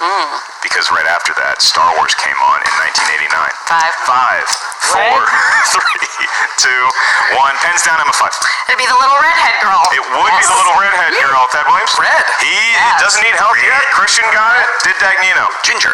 Red. Okay, yes. We will accept that. We'll accept it, but God, you just make everything more difficult. Everything difficult is Everybody's got 2s. Emma 5 trailing by just a point as we move on to the next question, Brett. All right, your third question in the category of dramas. What 2001 war film features a huge ensemble cast including Ewan McGregor, Eric Bana, Orlando Bloom, and Josh Hartnett? Boy, you talk about a lot of hunkery. This is my favorite war You had film, every poster of these men on your wall. Black Hawk Down. I mean, I don't know exactly Repeat the question. You can certainly do that. Go ahead. What 2001 war film features a huge ensemble cast including Ewan McGregor, Eric Bana, Orlando Bloom, and Josh Hartnett? All right. I'd love to play like a F, Marry, Kill, but then there'd still be one left to hang out with. 5, 4, 3. It's your dad. 2. View the energy. 1. Pens down, Thad Williams. Black Hawk Down? It is Black Hawk Down. Christian Black Hawk Down. He also had it. Did Tom? Pearl Harbor. That is incorrect. Pearl Harbor sucks. Black Hawk Down. Even with Tom Dagnino, Christian Harloff, and Thad Williams emerging early as the lead, 3-3 to 2-2. Brianne. My buddy Ian was in that movie. Question 4. Family films. 2009's G-Force follows a team of what specially trained type of animal as they try to save the world? And this is my favorite moment in movie trivia Schmoedown. When you get that first good laugh out of our Family 3. films. You hear the little giggle, and then it just continues to perpetuate. It's infectious. The whole town knows what's happening. 5, 4, 3, 2, 1. Pens down, Christian George. Everyone loves monkeys. That is. They don't. Take a hint from the name of the movie. G-Force, did you have it, Tom? Incredibles? Everyone's favorite animal. What do we have right now? Emma Fife? I believe that the answer is guinea pig. It is guinea pig. Guinea pigs with a question mark. We will accept it as John broke it up. We don't care about punctuation around these parts. So That is still perfect, I he has believe. 4, and Thad Williams, that's a great point for you. If Thad Williams gets the next 4 right, he's going to have a bonus question asked just for him because he is currently in the lead as we go back to Brad Gilmore. Got an earpiece. All right, here we go. Question number 5 in fantasy sci-fi. Who plays Trinity in the Matrix trilogy? I love the reaction of Finstock just hearing the category through him off. He heard fantasy, and it's like he wanted to leave the building, which is a fantasy of mine. 5, 4, 3, Can't get it. You're a great pick up. 2, One. Pens down, we go back to Dagnino. Carrie Ann Moss. He got it. Yeah. Was for the category. Carrie Ann Moss. As did Emma Hart. I didn't get it. That Williams can't. Carrie Ann Moss. Christian Harloff does. Now we have a three-way tie. Back to our three-way tie that we kicked off with right after the first question. Emma 5 trailing, not trailing anymore. Now Finstock finds himself down by 1 as we go to the world of comedies. Comedies. Question 6. And I know you narratives. too well, buddy. Who directed the 1988 comedy classic Coming to America? This was the first rated R film that my parents let me watch as a kid. Wow. Well, I think that it ended up going very well for you. Did it? Because you have a potty mouth. Oh, 5. 4, 3. You don't curse that much. 2, I don't. 1. Pens down. We go to Emma 5. Oh. Repeat the question. You did get the repeat the question in, so Brian will ask it again. Just I will ask it again. Who directed the 1988 comedy classic Coming to America? Got to give props to Emma Fife there, quickly recoiling her Yes, she did answer, not wanting Tom to spy it. I didn't see it. 5, 4. I think it's wrong anyway. 2, 1. Emma, let's find I out if just you're went wrong. like 80s classic John Landis. You are correct. It is John Landis. That Williams had it, and he had it. And the crowd luckily applauses Christian Harloff from Sexual Chocolate. You did not have it. What is happening right now? Tom Dagnino. Martin Brest. Okay, no. But he's Okay, right. first of all, that's Did not how you Julie- spell Mr. Brest's name. You spelled That is how you spell it, actually. I believe it's just B-R-E-S-T. Martin Brest. All right, so now we find ourselves in all sorts of chaos as Emma Fife, who was trailing in the first half of the match, finds herself with a 5 to 4 to 4 to 3 lead over Tom Dagnino. The penultimate question in this category goes to Mr. Brad Gilmore. All right, in the category of horror thriller, what 1999 horror film had the tagline, "Heads Will Roll"? That was a tagline at the Ellis family every Saturday. What was Dad happening? Upset. He was, that was Repeat one the of question. his... Yes, what 1999 horror film had the tagline, "Heads Will Roll"? You like how I kind of, my cadence there? Yeah. I think that you Dun, are... dun, dun. Dun, dun, dun, yes. Yeah. It's Very like nice. it's like a quarter note and then 2 eighth notes. 5. I'm glad I'm putting you through broadcasting school. You're making my money pay off. 3, 2, 1. Pens down, Thad Williams. My handwriting is atrocious. Sleepy Hollow? It Yes, is Sleepy it is. Hollow. Did Christian Harloff have it? It doesn't say anything. It really doesn't. It looks like it says pump you up. It's a Jane Fonda. Okay. Over to Finstock. AKA corruption. With the little stupid thing. Hotel Kill? That's not a movie.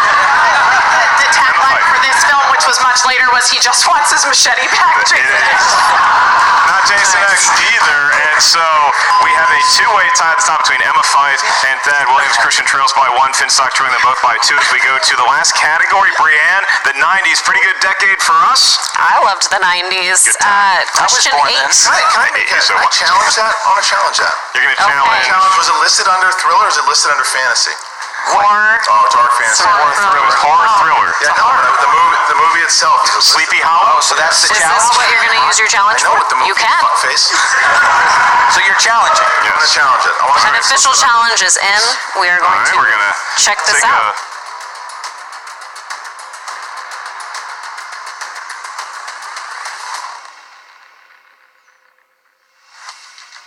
We're back after the challenge that was curiously issued by Christian Harloff as though he just wants today to go even longer. Sleepy Hollow goes by a number of different categorizations. It has been called a fantasy. It's been called a gothic film on IMDb. It is listed as a horror movie. That's what we're going with. It is considered a horror film. It can fit into many genres, as many of the questions that we ask here today feature movies that can be categorized as multiple genres. Again, the guy didn't know John Landis directed Coming to America. Can you really trust him? All right. That's Coming America. Fuck off. Sexual Chocolate, ladies and gentlemen. Okay, so we go to Brianne. I I'm gonna digress. read it. Now we get to talk about 90s movies once again. We do. Yeah, let's pull You that up scroll right that here. up for me. And there I you are. appreciate it. Thank you. 90s movies. right. Who stars as Tracy Flick, an irritating overachiever who goes to great lengths to become the president of the student council in 1999's election? Brad Gilmore, just for the record, your age. Reese Witherspoon. Your age. How's that relevant? Did you live through Windows 95? What's it that? was awesome. I'm unfamiliar with the Stone, term. start me up. 5, 4, 3, 2, 1. Pens down. Christian Harloff's up Reese first. Witherspoon. He got Yes. that one. And Christian goes into the realm of 5-pointers for now. Dagnino. I was set up on a blind date with her once, but I didn't go. Okay. Reese Witherspoon. Reese Witherspoon. There you go. He got it. He pulls the 4 points. Emma Fife have it. Reese Witherspoon. She's currently enjoying a solo lead. Thad Williams also got it. He did. more like Matthew Broderick in this movie. But All right. 6-6. Wow. Emma Fife, Thad Williams, both achieving 6 points in round number 1. That's a pretty impressive point total in round number 1, regardless of who you are or what you're competing for. Christian Harloff, 1 behind them at 5. Finstock picking up the slack at 4 points. And now we move on to round number 2. This is known as the wheel round, the wheel of fate, doom, and will be serving justice. That wheel is currently featuring sponsored slices, and the wheel itself is sponsored by our own Nathan Ovendale. How about a round of applause for Nathan? I talk to Nathan on a regular basis. Thank you, Nathan. Great sponsor all year long. Check out the movie Trivia Schmoedown Patreon today if you have not already, and select which tier is right for you. Maybe you'll be like Nathan and have your name read during a future spectacular match. Nathan's particular slices that he wanted to sponsor on his wheel, scores and soundtracks, and movie taglines. Once again, thank you, Nathan. Each competitor is going to get 1 spin at Nathan's wheel. Whatever that lands on, you must answer 3 questions. 3 questions from said genre. Each question is worth 2 points. If you're not sure of the answer, ask us for multiple choice. We'll give you 4 options, one of which is the correct answer, at which point the value of the question goes down to 1. Keep in mind, competitors, there is stealing in round number 2. Here's how a steal would work. For example, if Christian is being asked the question, it's his category, he doesn't know the answer, the other 3 competitors are free to write down what they think the answer is, and at that point, when Christian doesn't know it, for the steal, you'll each show us your whiteboard what you wrote down in sequential order once your name is called. Hopefully that's clear enough for all the competitors. Okay, let's get the spinning going. It is Emma and Thad, Yeah, and I believe I will defer to Emma Fife because she is sitting in the closest to the favorites chair, which is somehow occupied by Tom Dagnino. Emma Fife, would you like to spin first? I will, yeah, I'll spin Emma's first. going to go ahead and kick us off here.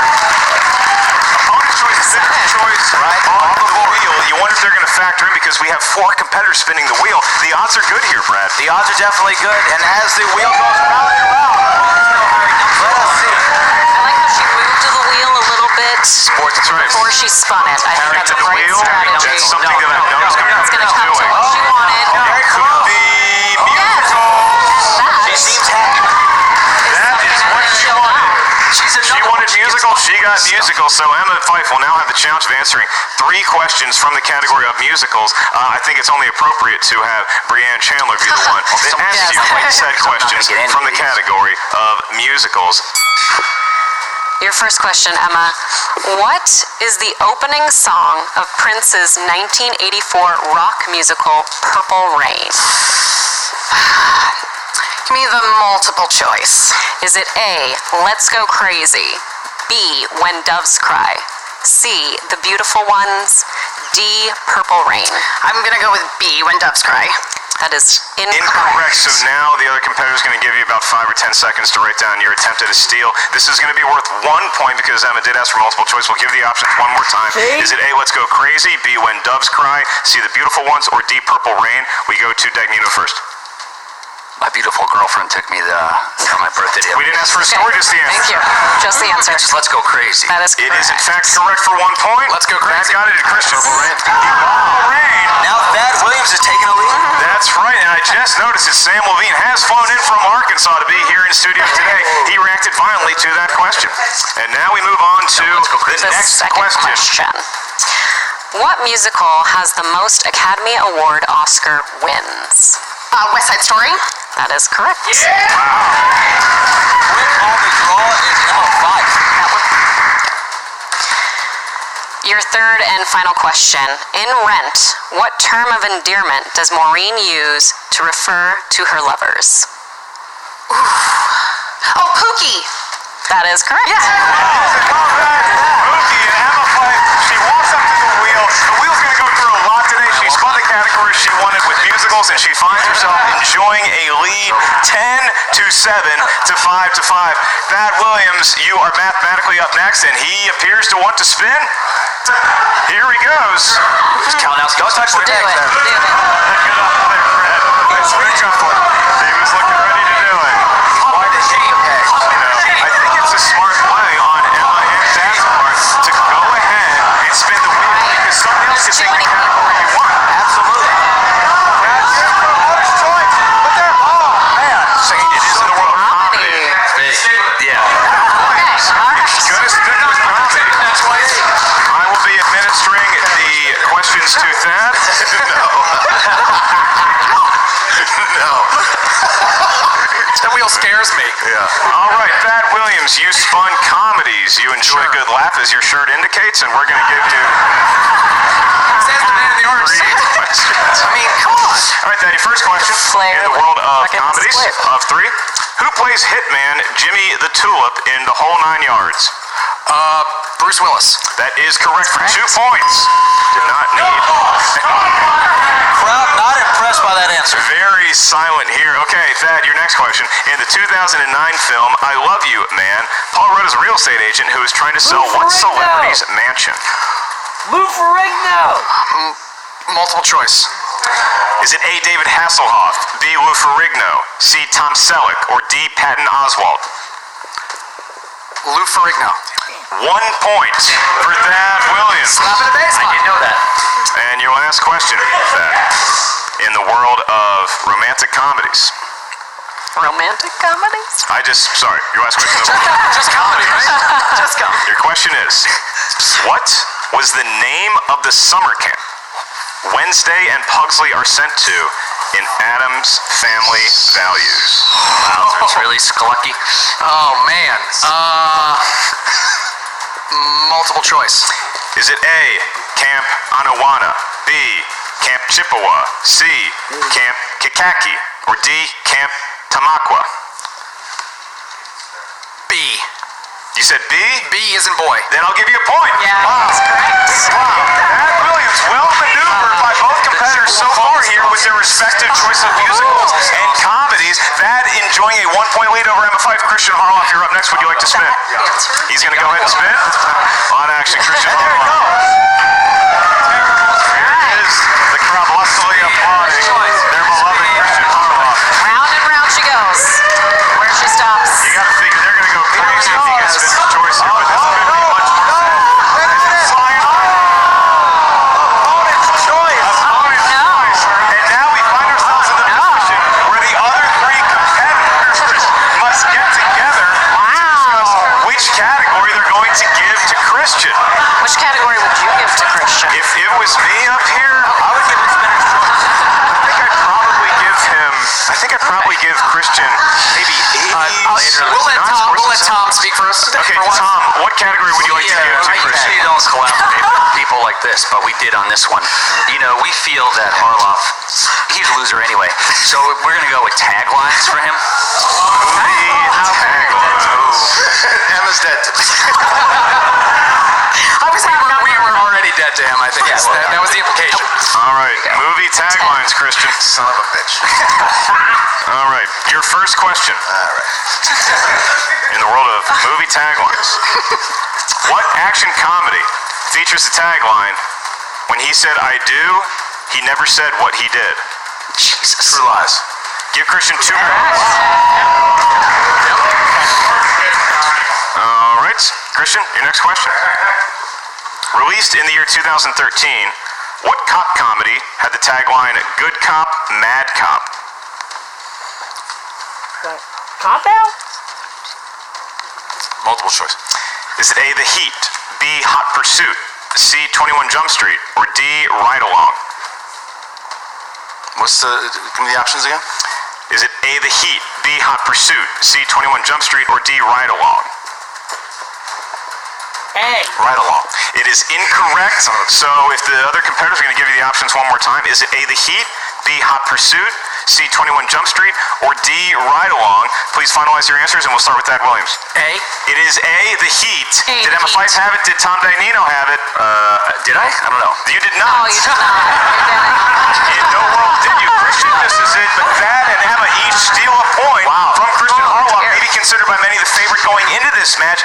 hits, a couple points stolen from him, respectively, by two other competitors that are not named Finstock. So right now, Christian has one question left. The best he can do is get within 3 points of Emma Fife, and he's got to get this one right. Christian, your last question in the world of movie taglines, which you so lustily wanted to get. Which Bond film's tagline was "The dead are alive"? The Living Daylights? It's multiple choice. Is it A, Spectre, B, A View to Kill, C, The Living Daylights, or D, You Only Live Twice? C. That is incorrect. Once again for the steal, and Christian treating multiple pieces of equipment here at the Schmoedown very poorly. D. Is it A, Spectre, B, A View to Kill, C, The Living Daylights, or D, You Only Live Twice? Okay, everybody's got their options. Thad Williams. What did Orloff say? D? D is incorrect. A Spectre. She did have A, Spectre, and she gets another point. Tom Dagnino, did you have it? That is not an A. That is incorrect. Very nice call. So Emma Fife getting a steal here, Brad. She finds herself enjoying a lead with Thad. 12-12. Harloff trailing by 5 points, down to 7 points. Then Finstock at 5, but it's his spin, Brian. What do you think he wants? Oh gosh, I would go with sports movies for him. Head That's up what there he's anytime, looking at. Tommy. Yeah, let's get this show on the road. I mean, it's a long day. I don't know where you're going. I think he's disqualified. But you can't count Finstock out. Any man who walks around with a bare midriff has a shot at winning the game. That's right. That was out of football practice in the late 1980s. You know, Tom Dagnino spinning here. The problem with trying to make a comeback in round number 2 at this point is that you only have 3 questions to answer. And so if you don't get a couple steals, Tom had the opportunity to make steals. He just missed the questions. That might come back to haunt him regardless of how well he does in his own category. But if he gets all 3 of them, he'll be within striking distance going into the 3rd round. But here we This are. might not be Flying Army.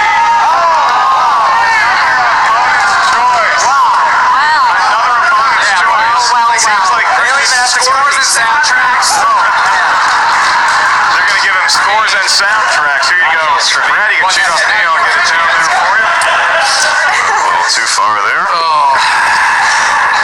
Don't use multiple choice. Just shoot for the stars. Don't use multiple choice. Backfired here.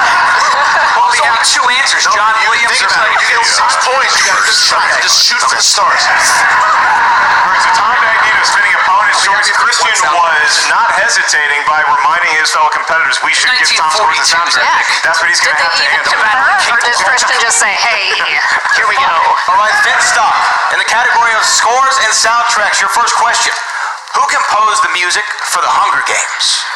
You can just answer, Tom. You don't need to write it. Alan Silvestri. That is incorrect. So now for the steal, reminder, Tom did not ask for multiple choice, so we will not provide multiple choice to... But do we give them a few extra seconds to write it down? No, a little bit of time. Oh, okay, I'm sorry. I don't know. We'll go to 5, 4, 3, 2, 1.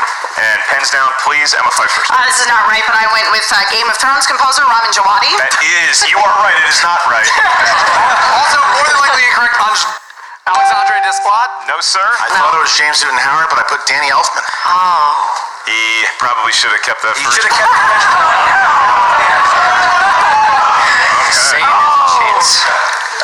It's almost like not Anything on that goddamn wheel. It's not my day. Bullshit. I have not seen Finstock this erratic. Because this you know what? Because he is usually don't heated. go my way Upset. like I've he is seen this visibly man. angry. I've never seen him this mad on a performance stage before. I've never seen him in person before. Yeah, that would have been big. Well, you're a lucky one.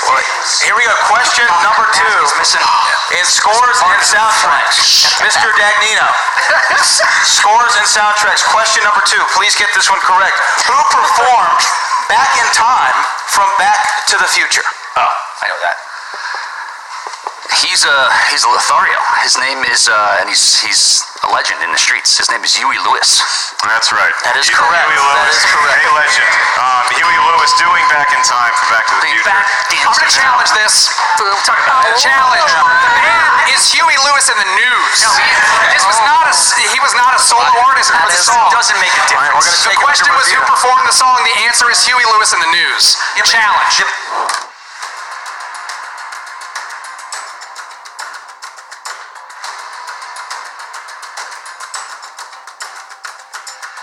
We're we're back, and after consulting lengthily with a number of our judges here, I'm going to make a ruling now on whether Tom Dagnino should be awarded the points for saying Huey Lewis performed Back in Time from Back to the Future. It's going to be a controversial ruling either way, I'm sure, but there's two factors here. One is that it's not like you're saying the Beatles are the Rolling Stones and you answered Mick Jagger, John Lennon, or Paul McCartney.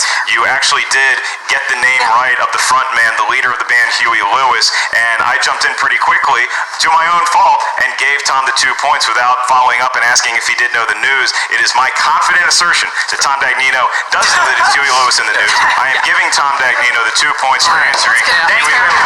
It was a I appreciate that. Thank you so much. I had to try. Everybody wants to win or to win. I think it was a worthy challenge by Thad, and it just so happens that Huey Lewis in the News is Thad's all-time favorite band, so there you go. I had to try. All right. Question. Hey, if I can get 2 points on a movie, let's get back to the match. One more question to ask to Tom Dagnino. Mr. Dagnino, Your third question, in the category of scores and soundtracks. For what film did Italian composer Ennio Morricone win his first Oscar for Best Original Score? what's the year? We can't give you any other information. It's going to be like, this could be 1920 or it could be 2018. What's his name again? Please repeat the question. Okay, he's using another JD. Name again. For what film did Italian composer Ennio Morricone win his first Oscar for Best Original Score? You know what? I'm going to go to multiple choice because, you know what? I'm not giving these losers 2 points. Okay. All right. Not that anybody knows this. Your options. Marconi. What are you? Stop talking. Your options are, Mr. Dagnino, your options are A, The Mission, B, The Good, the Bad, and the Ugly, C, The Hateful Eight, or D, Once Upon a Time in the West. B. You can just You don't have to write it. You can verbalize. Just tell us. Let me get those numbers again. Let me get those A, B, C, D. A, The Mission, B, The Good, the Bad, and the Ugly, C, The Hateful Eight, or D, Once Upon a Time in the West. I'm going to go with C. And that's what he does. C is correct. And that's C what is he correct. does. He takes up a lengthy amount of time, but he does get the correct answer after multiple choice readings. Tom Dagnino finds himself actually up by 1 on Harloff, who surprisingly, to my shock, is trailing the field by at least 1 point. He only has 7 points. Emma Fife, 12 points. Thad Williams, 12 points. How has this You know what? I don't want to know how it's happened. I just want to know what's going to happen. Who do you think is going to get them all right going into round number 3? All right. I have no idea who's going to get them all right. I kind of hope that Bob does. But I have no idea what's going to be happening.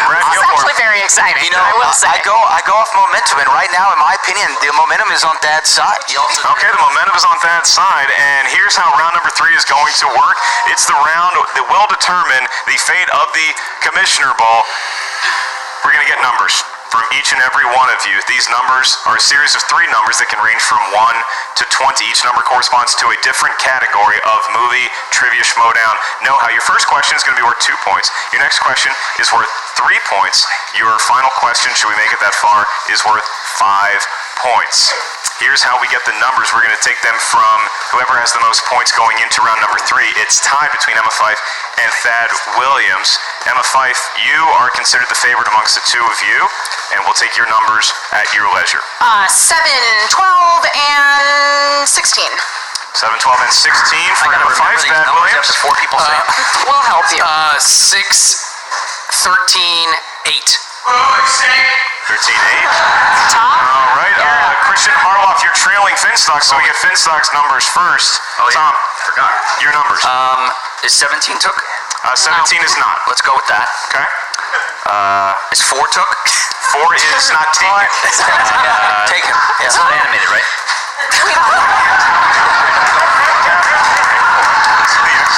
Go with 4. And what's the other one? What's left? Let's There's go many with. numbers Is that there are 1 on the left? table. Yes. Yeah, One is number 1. left. Let's go with Number 1? Okay. Okay. Sorry. I'm actually going to echo him. How many are left? Okay. Well, you can do simple math, and I wasn't paying attention. there's Just there's give us 9 some numbers. numbers. Just give us your Someone's numbers. We'll rattled. tell you if they're taken. 19, Not Good. taken. Well You're done. good. 11. That works. You're on fire. Nobody takes that number. We already got one. One's already been taken. 1 has been taken. 3 is is good. good. And Nice.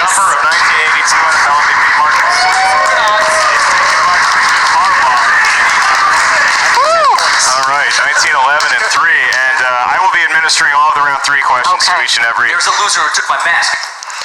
competitor. That's exciting action taking place off camera. The general direction. Christian Harloff. Yeah. Surprised that I'm asking my compadre here in the Schmoedown first, but you have a chance to catch up now. You can get some points. On my way to that. You said number 2, you said number 19. That's your 2-point question, and that corresponds to movie quotes. Perfect. Movie quotes. Adios, muchachos. Your first question. In what classic film will you hear the famous quote, "Here's looking at you, kid"? Casablanca. 2 points for Christian Harloff. Now we go to Tom Dagnino. Tom Dagnino, you get a 2-point question. It's number 17, and that is the world of comic book movies. Okay? And your question for 2 points. Who wrote and directed the 2016 film Suicide Squad? David Ayers. That is incorrect. Looking for David Ayer. David Ayer. I'm challenging him. You There's can not use 2 your of challenge if them. you want.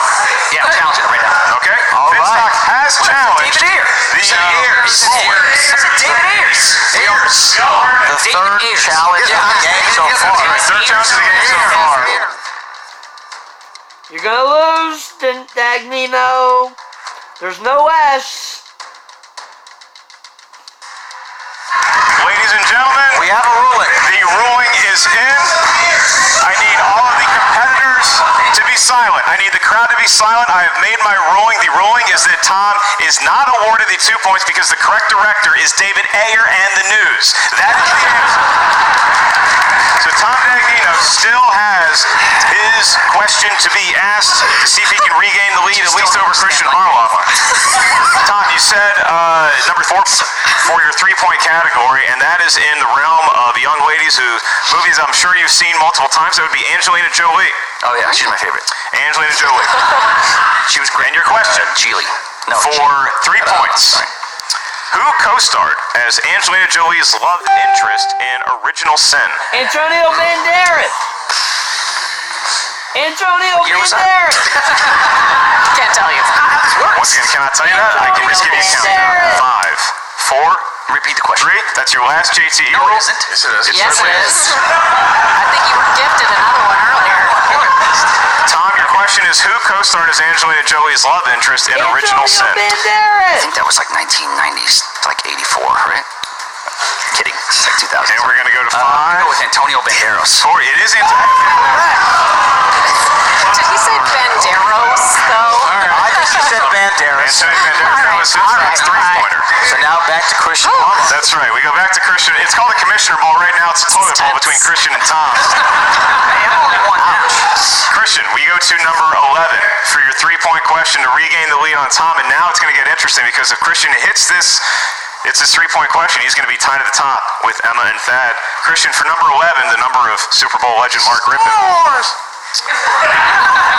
I'm sorry, which category did you want? That wasn't me. Okay, because the category you're getting is a young man named Charlie Sheen. He's the best. Charlie Sheen. All right, and your question is, Major League. in the film Major League, Shut up. Fuck. the owner wanted to Miami. finish in last place so she can move the team to what city? Miami. She didn't want to go to Miami. Wow. Charlie Sheen movies. And so now, Major League. Christian Harloff finds himself at his, what I would consider to be his rightful place in this match, up the top. However, Thad and Emma have not had to answer a question yet, nor will they yet, because we go to Tom Finstock's last-ditch effort to stay in the game. It should be those. I should have 13. Get out of here. This is for the lead. This is for the lead. That is correct, Brad. Finstock, you can be enjoying a 4-point lead if you get this question I right. should be enjoying like a 7-point lead right now. And you selected Debatable. number 1. And number 1 corresponds to the world of sports movies. Okay. Well, if I don't get this right, I'm an idiot. Your question. In the world of sports movies, what football movie features performances by Craig Sheffer, James Caan, The Halle Berry? program. The program. The program. And The we're gonna give you program. the count. 5, James Caan. 4, Halle Berry.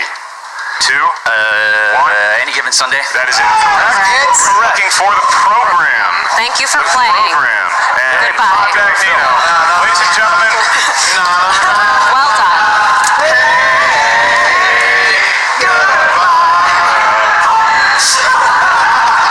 Crowd doing our job for me as Omar Epps. Tom Dagnino. Why? Wait, who's what? These are all points that you're not accruing. Omar Epps needs to be there. Who's the other guy?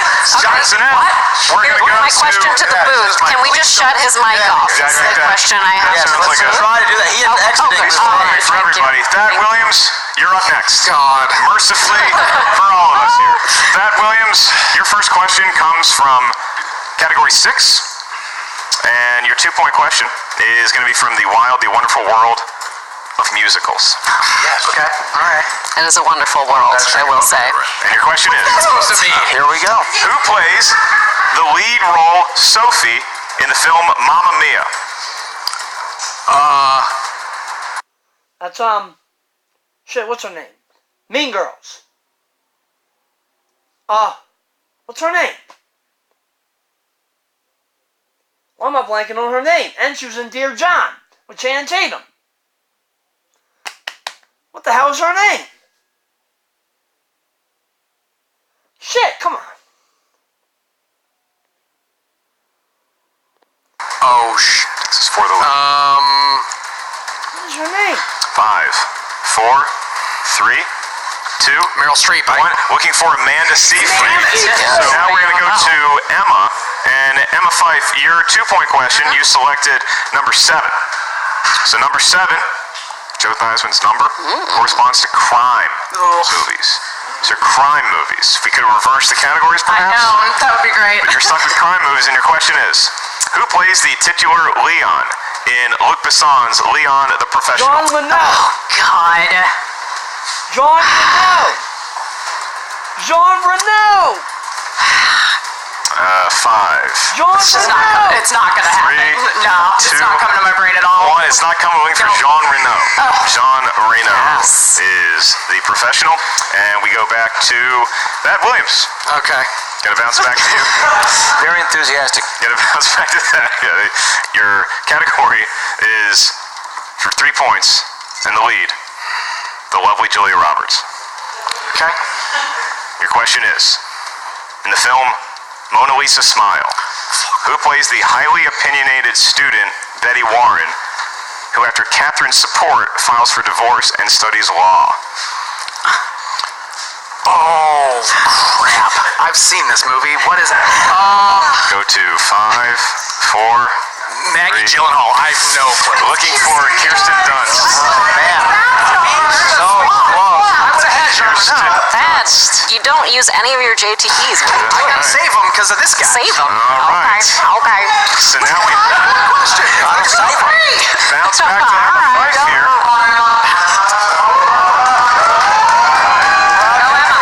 The crowd in the home stretch here as we waste yet another round 3 question on the Commissioner Bowl.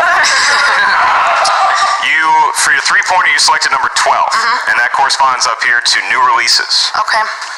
And your new release question is, who played Rosalie, the woman who joins Christian Bale's party in 2017's Hostels? Jesus. Go to 5, 4, 3. Repeat the question. I can do that. Who played Rosalie, the woman who joins Christian Bale's party in 2017's Hostels? I will say, 5, 4, 3. Kate Blanchett. 2. Looking for Rosamund Pike. Rosamund Pike.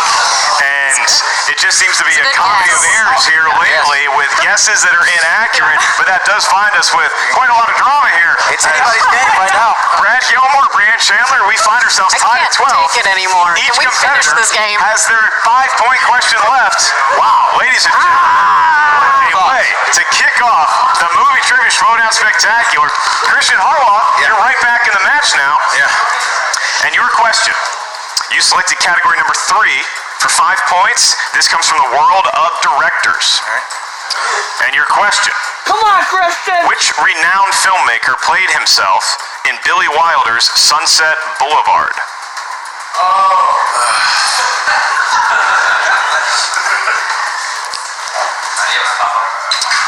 Go to 5, 4, 3.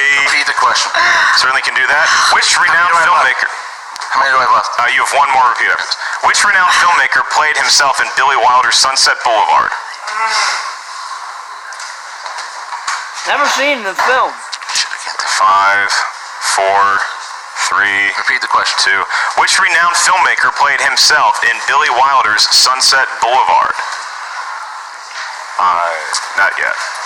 Steven Spielberg. Go to 5. I don't think he was around. John Huston. That is incorrectly for Cecil B. DeMille. I'm ready for my close-up, Mr. Somebody between Thad and Emma Fife indeed ready for their close-up. As we move on to Thad Williams, can he get his 5-point question and break this losing streak that the Schmoedown finds itself in? Thad Williams, you selected number 8 for your 5-point question. That corresponds to a category maybe that you seen multiple times. That would be romantic comedies. Fine. Romantic comedies. And your question is, in My Big Fat Greek Wedding, what is the name of the restaurant that Tula's parents own? Wow. This is one of my favorite questions. Wow. Is correct. Wow. Shush your face. Gonna go to 5, 4. Question? I can do that. In My Big Fat Greek Wedding, what is the name of the restaurant that Tula's parents own? And once again, we go to 5, 4, 3. Repeat the question. In My Big Fat Greek Wedding, what is the name of the restaurant that Tula's parents own? That's your final JTE rule. 5, 4, 3. Athens Grill. I got it. Looking for Dancing Zorbas. I appreciate Athens. Everybody's favorite. Dancing Zorbas. They have a chain of that in Houston? They do. They do have a Dancing Zorbas. Next to Papados. It's right next to your favorite I do know the Papados. Dancing Zorbas. Emma Fife. Emma, I have good news and I have bad news. Yeah, okay. The good news is the stage has been set for you to knock this 5-pointer out of the park and walk away from the Commissioner Overall winner and to give us all a much easier time.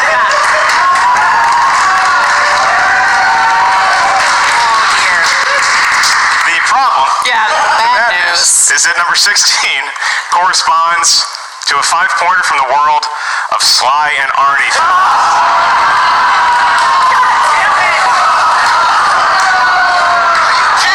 If it was written before, This can't get any worse, guys. This can't get any worse. destiny. I'll tell you this. Woo! All right. Ladies and gentlemen, how can you tell the Schmoedown's not scripted? Because I would have not approved of what we're seeing. Your question, Emma. And to dear God, get it right to save us from sudden death. Name 2 of the stalkers in The Running Man. Having never seen The Running Man, we're gonna go with Bob and Bartholomew. Yeah. Right there. I love Sub-Zero, it. Buzzsaw, Fireball, Dynamo, Captain Freedom. Ladies and gentlemen, we go to sudden death. Oh my God! Wow. I can't believe that Bob was only one off from Well, look, now I feel bad for recruiting Brad and Brian to announce. You all were expecting a good match with 3 rounds. Now we move to sudden death. Are my co-announcers doing okay? Are you hydrated? Do you need any sustenance? Should we move on to sudden death? Let's do it so we can get it over with. There's that, but I don't necessarily think this means it's a bad game. No, It's just a close game. It's a game that keeps going. It actually is a really great game. It's the Energizer Bunny of all matches. 12, a score that will live in infamy. Sudden death. Here are the rules. In sudden death, feels like round 1 a little bit, except with much more of an intense pressure spotlight. We're going to ask a question up here at the answer desk. The question is asked to the field. Competitors, once they hear it, have 15 seconds to write down their best attempt at a correct answer. Once we ask you by name to reveal your answer, please do so. Show your whiteboard to the camera at the same time you verbalize it in the microphone. Here's where it gets tricky. This is sudden death. So if you get an answer incorrect, either one of your opponents gets it correct, you are eliminated. If one competitor gets it wrong, the other two get it right, the person who got it wrong is eliminated. That's how sudden death works. None of you get it right, we move on. If you all get it right, we move on, and so forth, until mercifully I fall ill. And before Brienne does ask the first question, we'll remind everybody that if you used up all your JTE rules, you have no more JTE rules. If you did not use your challenge yet, you still have a challenge to play, should you want to, in sudden death. Brienne, please simply ask the question. Okay. You do not need to say the category that it emerges all right. Okay, here we go. Question 1. After a long absence from movies, Cher appeared in which 2010 movie starring alongside Christina Aguilera? All right, and they're going to have about 15 seconds here. And you can cut the tension with a knife. We have a lot of fun here, and now all of a sudden it gets serious. 5, 4, 3, 2, 1. Pens down, we go to Christian Harloff first. Did he have it? Dreamgirls, that's not it. It is not Dreamgirls. Did Thad Williams have it? I can picture it. It's not Sparkle. It is not though.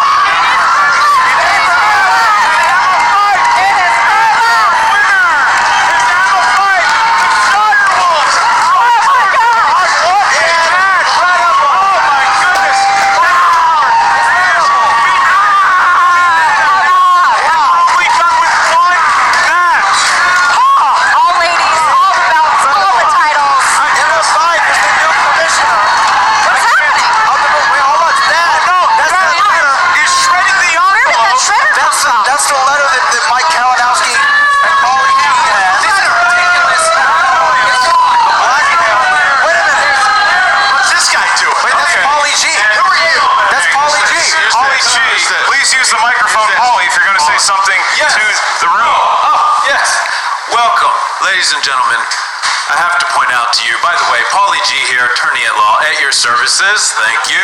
Paulie, I'm not sure what you're doing here, but we do know that Thad Williams lost fair and square. He was supposed to give the envelope to Emma Fyfe, and it said he shredded it.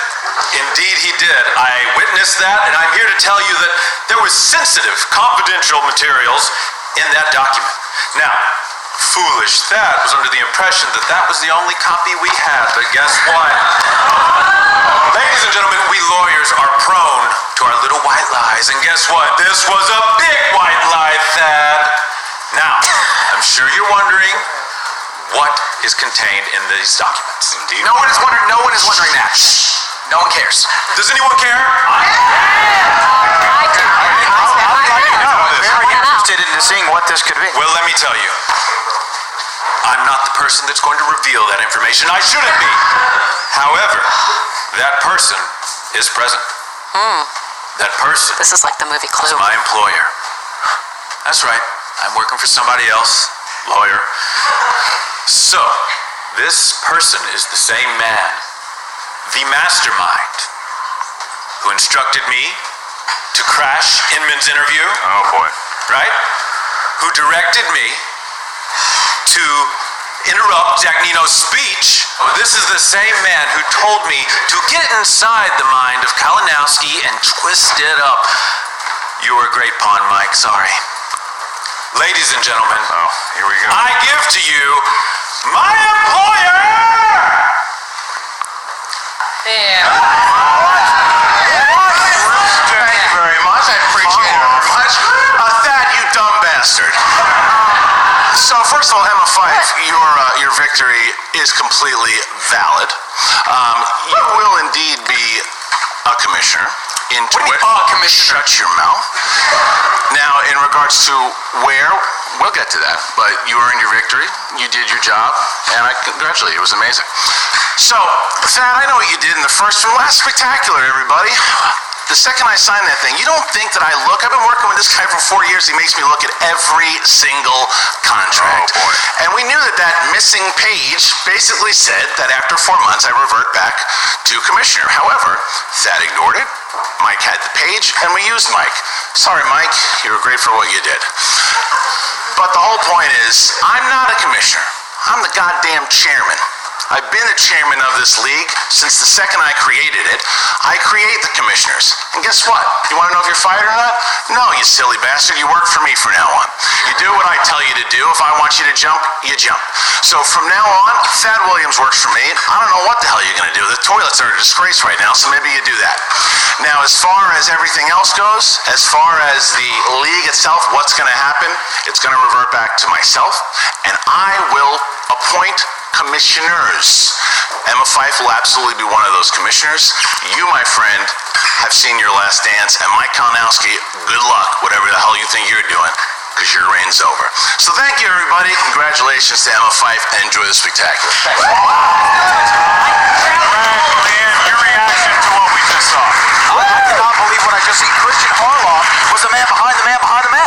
I mean, him employing Polly for that long, for 4 years is what Christian said on the desk, Brienne. 4 years is quite a long time. I've only seen Polly around here, since last year. I do remember He was the man him. behind the scenes. He was the wizard behind the curtain. Lurking in the shadows, and Polly making full usage of his billable hour to get that statement out. Christian then saying that he is the new commissioner, the again commissioner. He might appoint other commissioners to select states. You're saying he was the chairman. He's the chairman. Yes. Chairman. Oh, but we got to sort all this out right now. Don't worry, we have 5 more matches here at Spectacular, 1 more in this very vid. And in the meantime, I'm going to encourage everybody to check out triviasd.com. We are going to be in New York City, regardless of what title everybody's going to have there. We're going to be in New York City to kick off season 6. We're going to throw to a quick preview, then we'll be back with part 2 of vid number 1 of the movie Trivia Schmoedown Spectacular. How about a hand for Brad and Brienne one more time? Thanks for having me. Yeah. Chairman How Harloff. much do those belts weigh? Say probably about 5 pounds to Well, your guesstimate. buddies are going to be about 5 pounds lighter after this match.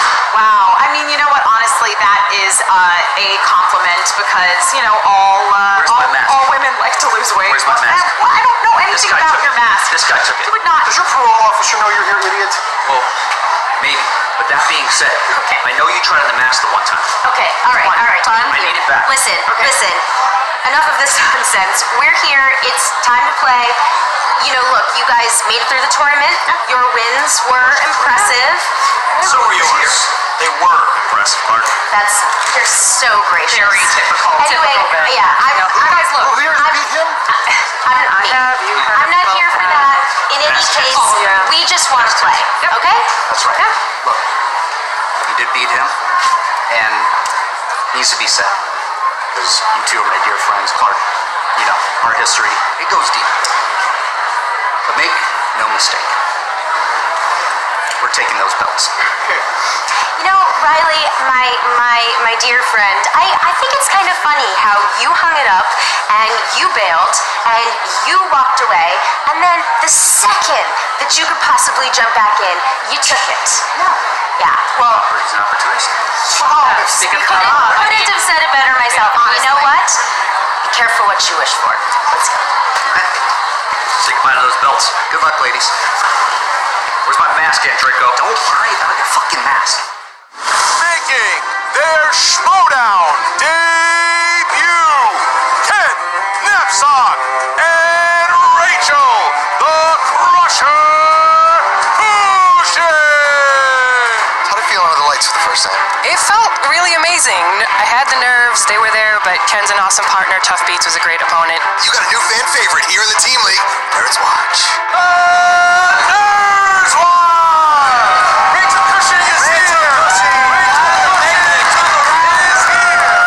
Rachel, where is Ken Knapsack? Can we get Ken Knapsack, please? I'm sure he's just running a little behind. We signed contracts about this match for today.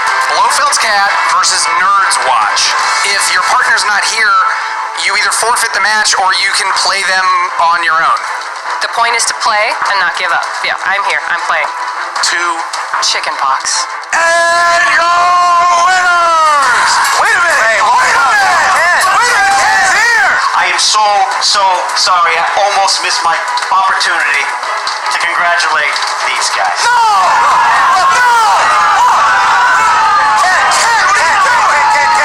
He should be embarrassed for himself. I just wanted to let you both know, as I'm sure you filled Tom in, that we will be playing a team match next season. Beat her in a partner. So, Yeah, no, I don't think So, because I have a partner. I found that person. Of course it's me. Shire Wolves. We talked it over, and your offer to join your faction next month, that's not really going to work for us. Listen, I totally understand. You guys have both been performing really well. No. We want to join you now. That's amazing.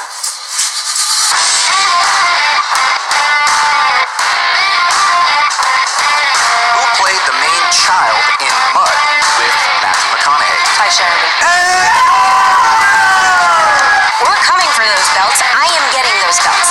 Whatever it takes to get to that belt, we're going to earn it. Whoever's next, we'll take them on. We're on the path to the belts. We're playing live here in North Hollywood.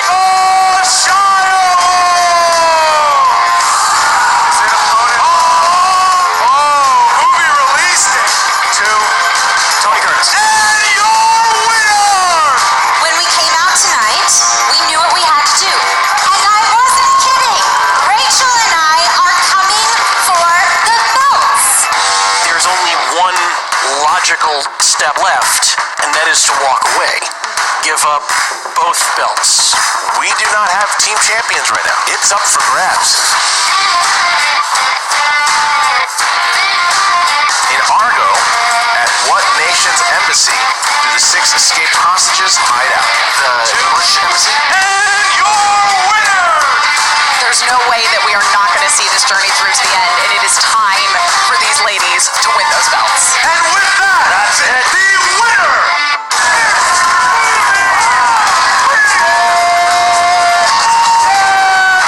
She can do whatever she wants as far as titles go. What will she do? They've been wondering what I'm going to do with this, and I've made my decision. And I'm going to go against you guys, so that way it could be me or it could be you guys. I take the challenge seriously, but I think Rachel and I are ready. Chris Farley. All right, Cameron Crowe. Rebecca. More movies, Ken. Eli Roth. Salma Hayek. Cool Runnings. Ming Ran. Ocean's 11. Catherine Bigelow. Didn't say anything. John Cusack holds up what? Out? That is correct. A Boom Box. That is correct. And your winners at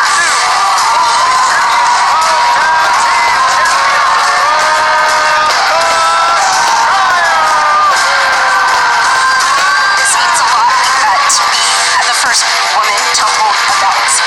There should be a women's league. There's no women's league. We are the league. We're in the league, and we're the winners right now.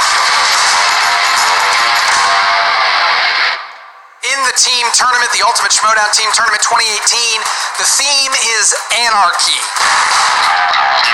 He's back, guys. Yodi Riley, my favorite guy, and your boss, Bateman. Their manager's Tom Dagnino. Listen, you're a good player, but you action kids, you still don't respect the game. And I don't like you, I'm gonna be honest. You stole my dog! Businessman to businessman. Yeah, all right. Not take your dog. This right here is what I'm here to do. So I don't want to hear about your dog. Just so you get it clear. You get it clear. I'm the fucking boss.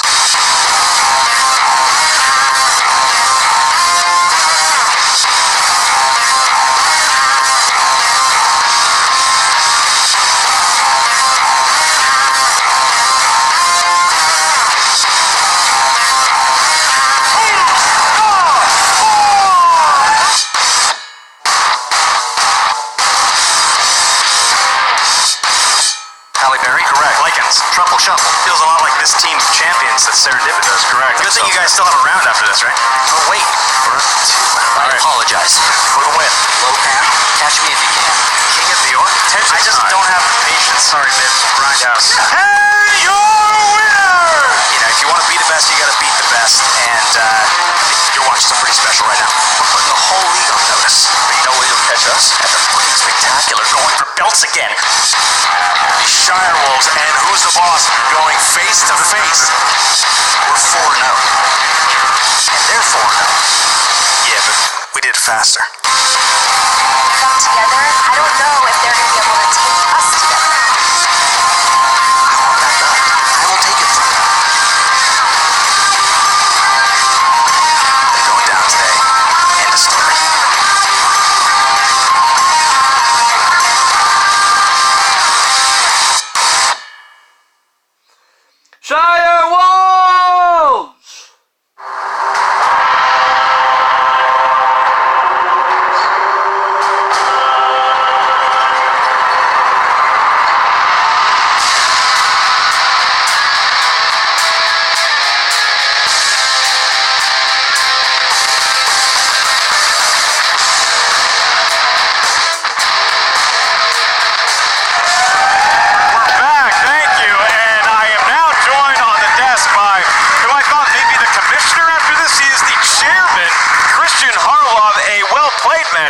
think it would go that deep. It went a lot of twists, a lot of turns I did not expect, and that was just the actual match. So the match ends. I'm just giving you the fans' perspective and what Brad, Brianne, and I experienced up here at the table watching this. I was expecting maybe Jen Serger to come through the curtain and interview everybody about the match. Instead, we get, apparently, you have a lawyer that your business partner, Mark Ellis, was not aware of. Well, look, I've been working with Paul for a little bit, too, and it just, Thad thought he was pulling a fast one back last year, and I said to him, when I looked at that contract, I said, listen, this is bullshit, is what it is. And so I had Paul look at it.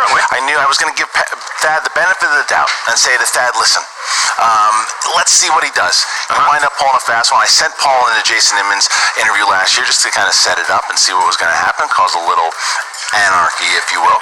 Certainly. And Mike Kalinowski just unfortunately had to become a pawn in the game, and that's what it was. And I just basically had Thad as the marionette for the rest of the season.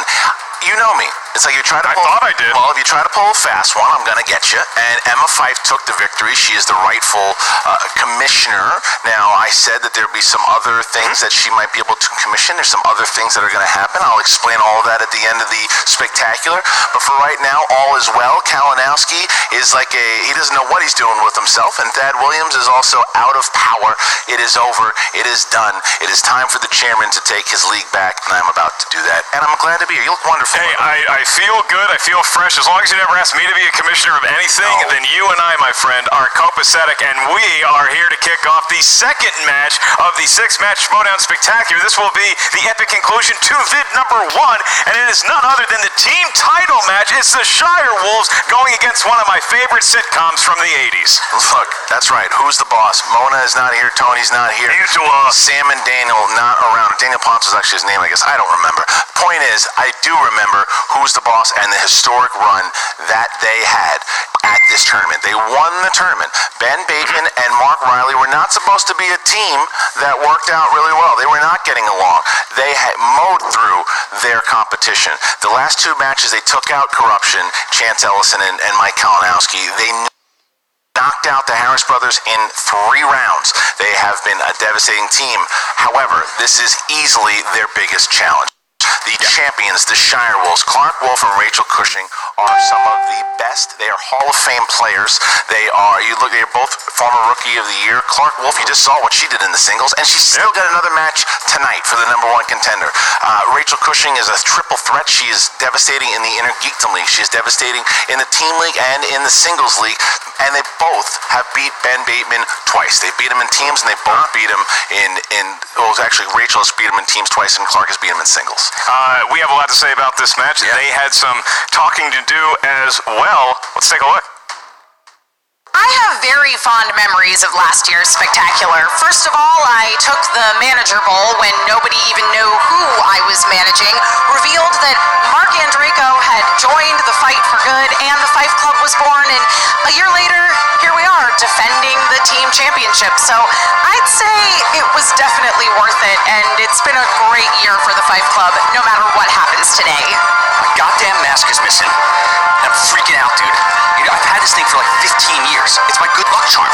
It's a fucking problem right now. All right. A big problem. Right. It's not a big problem. Have you seen Iron Man 3? All right. Tony Stark. No armor, right? You know why? It's all in here. This is my first Spectacular. It's a nice environment to be in.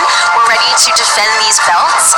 And, I think Rachel and I have been practicing and we've been communicating and we feel good. I feel really supported and I'm ready to get out there and play. It's not about the mask. It's not about the mask. It's not about the factions. It's just about winners. You're looking at 3 of them right here, right in front of you. This is it, guys. This is our Oscar acceptance speech. We don't even need to play the match. We're accepting it right now. It's gonna be a great loss for those girls today. You know, Who's the Boss showed up in the tournament. We won't lie. We're not gonna underestimate them, but I think we have the momentum, we have the knowledge, we have the confidence, and we're gonna defend the belts. We won the entire tournament because we fit.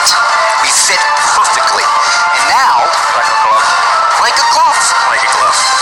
And now, here we are. The belts are right in our grasp. Even should the team of Ben Bateman and Mark Mark Riley, who's the boss, triumph over the Shire Wolves today, it can't compare with the incredible record that these ladies have achieved this year, and they're going to win anyway, so it doesn't matter. Clark, my old partner, Rachel, my friend, both of them, dear friends, good people. And is it emotional? Yeah. But is it going to change the fact that I want a belt? I want that belt. I will take it from them. Mark, Ben, nice to see you again. We like having these belts. We think they look good on us, so we intend to keep them. Absolutely. See you in the ring, guys. I've wanted a belt more than almost anything I can possibly think of that I've ever been a part of. And I've lost to Rachel twice, and I've lost to Clark twice. And I'm never losing again to either one of those champs. They're going down today. End of story. He wants revenge. So I got that going for me, which is nice.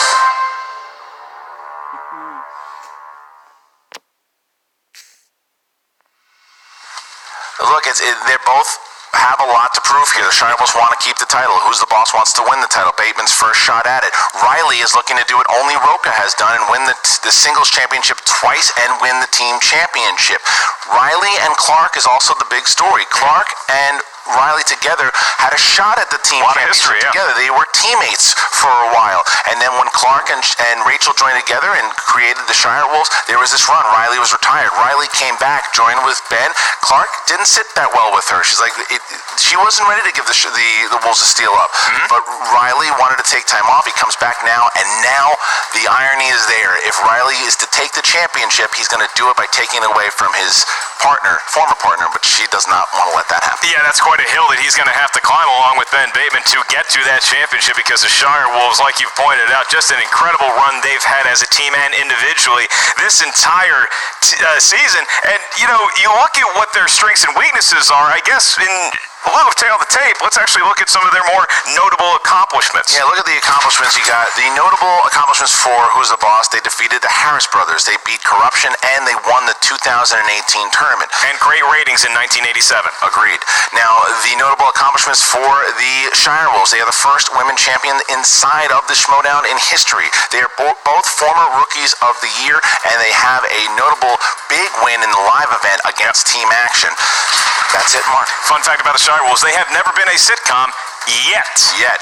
Well, the Fife Club is on a roll. They are rolling now with the brand new commish as they are getting ready for this. Are you ready? I certainly am, Mr. Chairman. Ladies and gentlemen, it's time for the Movie Trivia Schmoedown!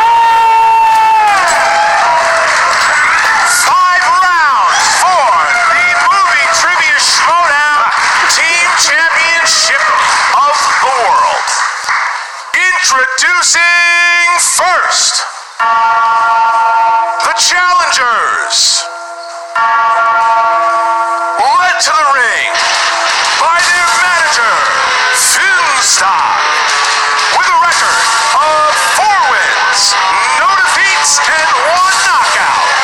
They are the 2018 Ultimate Schmoedown winners, Ben the Boss Bateman, and the 2-time Movie Trivia Schmoedown champion of the world, Mark Riley. Who's the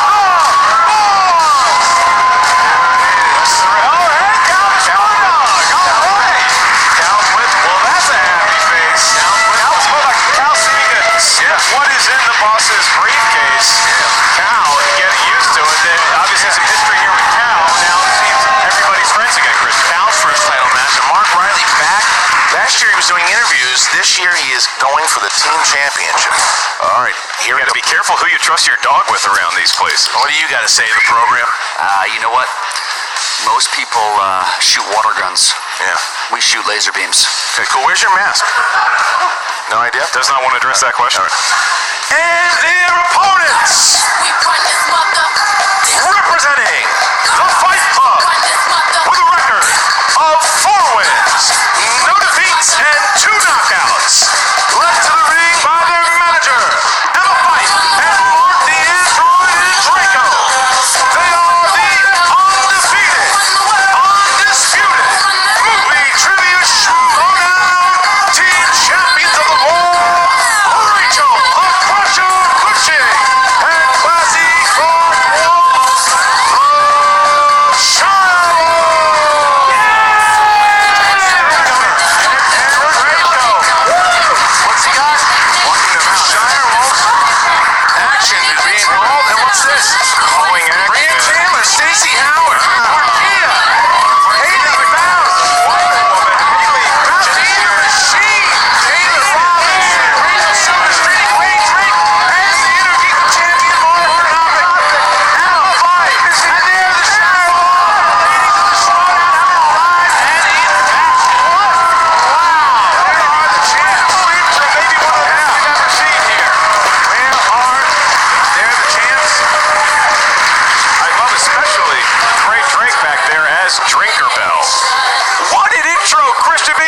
we've ever seen here. There was a great intro again, ladies and gentlemen. There's Emma Fight bringing in the champions' belts here. There it is. Didn't go with the outfits, I don't think. So there you go. So the belts are there. Rachel Drake has Drinker Bell, I believe that's right. Now Clark Wolf, again, this is Clark Wolf's first of 2 matches tonight, and we have Rachel Cushing, Clark Wolf, the champions, the challengers, who's the boss. Mark, how does round number 1 begin? Round number 1 works as thus. It's the field round. 8 questions going to be asked to the field from 8 different corners of the movie Trivia Schmoedown Galaxy. Each question is worth 1 point. This is the team format, so while the rules remain the same, there's no stealing, there's no penalty for missing a question in round 1. You have a teammate, however, you are not allowed to rely on your teammate's knowledge for round number 1. This is an individual exercise. Any points you do accrue in round number 1 will be added to your team's total. Rachel, Clark, Ben, Mark, you guys get points. They go towards your team's total. Just a reminder, once again, each team has 3 usages of the JTE rule throughout the match, and each team also has 1 challenge. Use it wisely because, Christian, there are 5 big rounds in a championship match. 5 big rounds indeed, and we're going to ask the challengers, are you ready? You know, Christian, I just want to say really quickly, thank you. I'm really excited to be here in this event. It's a really big deal. Guys, you know, best of luck. It's a big match. It's going to be a memorable one. It's going to be a great way for you guys to lose the belts. So just... there it is. I thought he was being classy for a second. We were waiting for it. All right. All right, keep it. I'm ready. You're ready. All right, the champions, are you ready? Yes, sir. Absolutely. Then let's get ready to shoot! Put a little extra umph into that now that you're the chairman. Always was, Mark, always was. In round number 1, your first question comes from the world of action-adventure. And your question is, who plays the Amazonian general Antiope in Wonder Woman? I looked up the pronunciation on IMDb. Yeah. I want to hear no giggles in the crowd. Pronunciation, or you talk to Jason Inman? It doesn't, it's one in the same. He writes the IMDb. 4, 3, 2, 1, pens down. And Clark Wolf. Robin Wright. Yes, ma'am. And Ben. Robin Wright. Rachel. Robin Wright. Riley. Robin Wright. Tie game. Okay, they know they're Wonder Woman. Here you go. Comedies is number 2. Name the actor that played Emily's dad in The Big Sick. Excuse me. Is that you? I turned it off. 5, 4. You know Brad Gilmore. 3, no. 2, he's very talented. Repeat the question, please. All right. Name the actor that played Emily's dad in The Big Sick. Already a JTE rule usage for 5. Tony Danza. 4, 3, 2, Michael Keaton. 1. Ben Bateman. Ray Romano. Yes. Rachel. Ray Romano. Mark. Ray Romano. And Clark. Ray Romano. Tie game. Here we go. All right, Raymond, your next category is the world of 1980s movies. And your question is, what 1986 sci-fi comedy follows an experimental combat robot who gains self-awareness and a conscience after being struck by lightning? I believe that's the same way I was born. Yeah, I don't doubt it. It was 10 minutes ago. 5. Kids called me Powder. 4, 3. Is that battery's not included?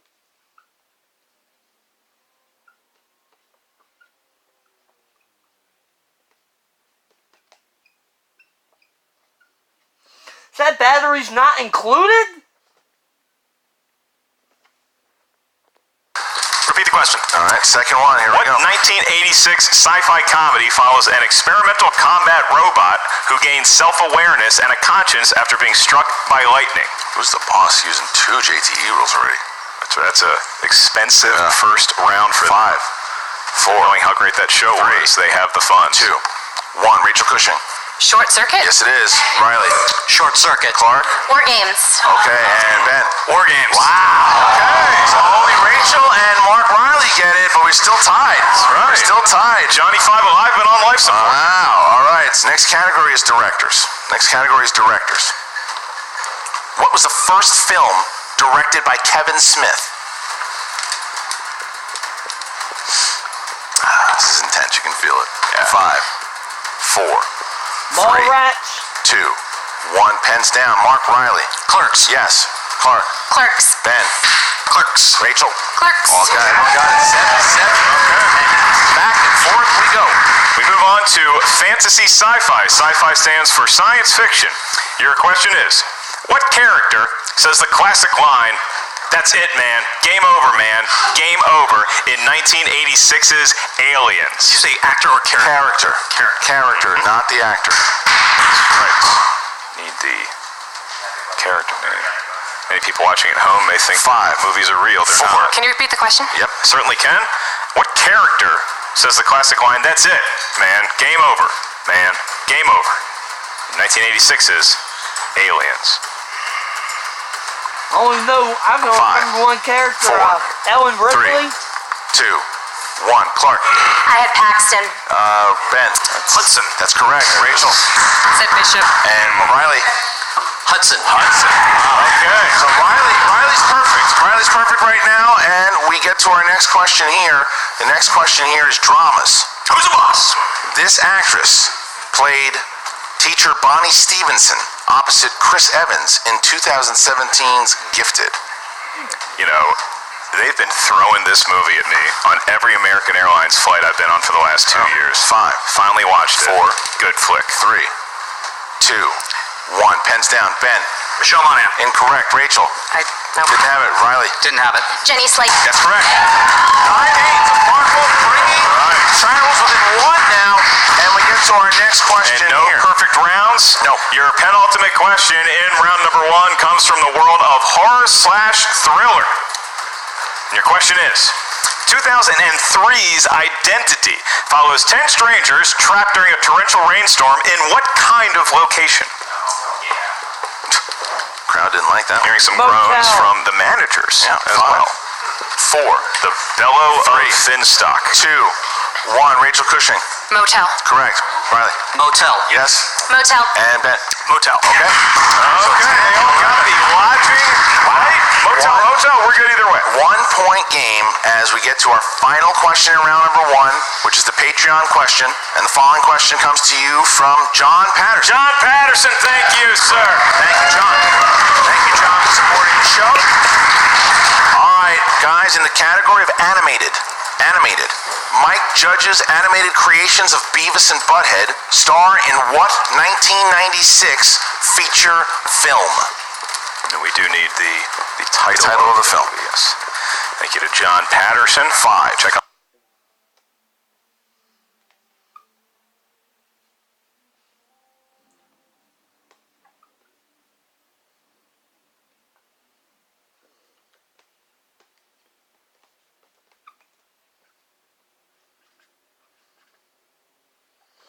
Beavis and Butthead Do America. The movie Trivia Schmoedown 4, Patreon today. 3. Select which tier is right for you. 2, 1. Pens down. Mark Riley. Beavis and Butthead Do America? Yes, that's it. Clark. Beavis and Butthead Do America. And Ben.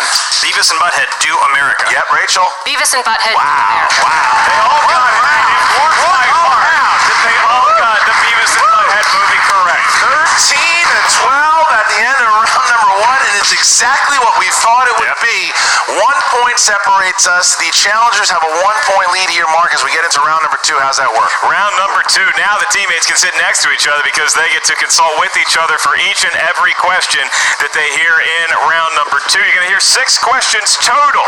Each question is worth 2 points. There's no penalty for missing a question. If you want more help, you can ask for multiple choice, at which point the value of the question goes down to 1. We determine the category by that wheel, the wheel of fate, doom, and it will serve its justice. Each team gets 1 spin at the wheel. Select which partner you want to spin. You get 1 spin at the wheel. If you're not liking what you spun, you are awarded 1 mulligan, which is the Scottish term for golf. Keep in mind, stealing is available in round number 2. All right, round number 2 again. The champions have chosen not to have opponents in spinner's choice on the wheel, so we are going to ask the challengers, would you like to go first or second? We'll let the ladies go, please. All right, so the Shire Wolves, the champions, will go first. Clark, please spin from the wheel, not the bed.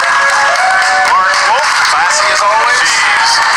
Right on the wheel. And she has a new way to spin the wheel, and it's been working for her. Her and the wheel have been friends recently. It's hard for me to follow the Melrose Place-like drama that goes on between Clark and the wheel. They've been friends for a while here, too. The wheel's been very sweet to Clark. Clark and the wheel, we can announce officially an item. Yeah. Well, we're going to see in a second. This It might be Kurt Russell or Sandra Bullock. Sandra Bullock. Oh, boy. Sticking with it. Rachel says no. All right, that's a string. And they get Sandra Bullock. All right, Sandra Bullock. All right, here you go, guys. Here you go. You're going to get 6 questions in the realm of Sandra Bullock. First question. Who plays the older version of Sandra Bullock's mother in The Divine Secrets of the Yaya Sisterhood?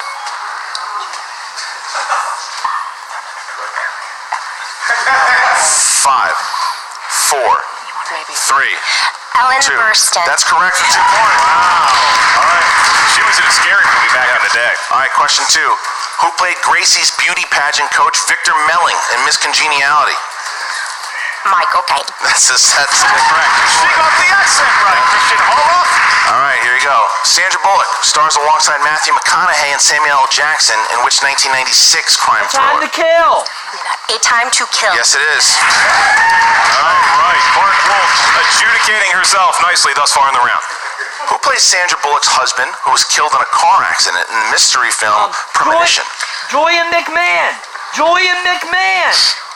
5, Julian McMahon. 4. Julian McMahon. That's correct. 2 questions left. Jim McMahon's brother? Yeah. All right. The Heat. In 2013's The Heat, it features Sandra Bullock and Melissa McCarthy teaming up to take down a drug lord in which U.S. city? Boston. 2 points. Wow. They love that dirty water in Boston, and it's a perfect round so far for the Shire Wolves. Final question here, ladies. Which 1996 romantic comedy stars Sandra Bullock and Dennis Leary as a thieving couple who run into relationship issues when they try to sell a stolen painting in a small coastal town? Great insight by you. I know. 5, 4. 2 by C. Correct. Wow. What a round! And they see themselves with a tremendous lead right now. Did my ears mistake me? Was there choices? Not 11. Point lead now by the Shirels, who saw themselves down by 1 and now up. So Mark Riley going to spin here. Big spin by Mark Riley. Mark Riley, please go ahead and spin. By the peg, yeah, not by the wheel. And you gotta figure Sandra Bullock, who watches every movie trivia Schmoedown, has to be impressed by Clark and Rachel. She's probably gonna send them a thank you basket. To seeing some of these interviews here that Brett Gilmore's gonna do on TriviaSD.com. That's right. Nice plug there. Appreciate it.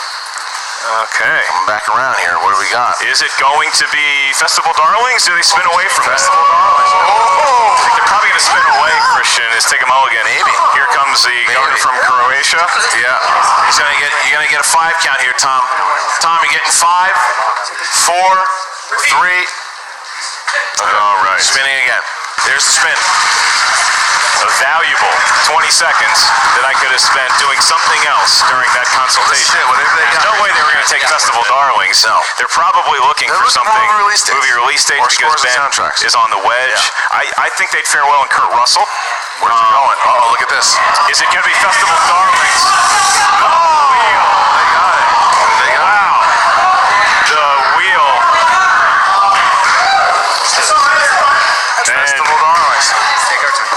You know, Christian, I made the joke when Clark was spinning the wheel that Clark and the wheel are an item. I think the wheel may be proposing to Clark Wolf or vice versa after this match. Okay, gentlemen, but the fact remains you still have 6 questions to answer in the category of Festival Darlings. As they take a long pull off the flask containing Sailor Jerry. Your first question is, in the film Arrival, Louise's daughter's name was special as it was a palindrome. What was her name? I noticed I heard it. 5, 4, 3. Hannah. It is Hannah for 2 points. And they're off to the start they needed. Your next question. In the world of Festival Darlings, Bill Hader and Kristen Wiig star in what film about estranged siblings who reunite after having both coincidentally cheated death on the same day? 5, 4, 3.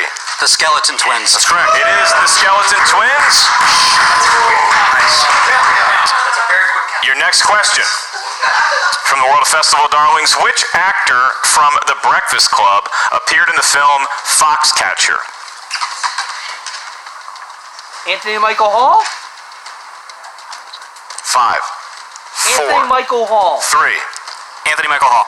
It is Anthony Michael Hall, and they are having Darlings thus far, they need 5 points, Christian. They do have 3 questions remaining, so they conceivably could be in the lead, but with Festival Darlings, it's anybody's guess. Your next question.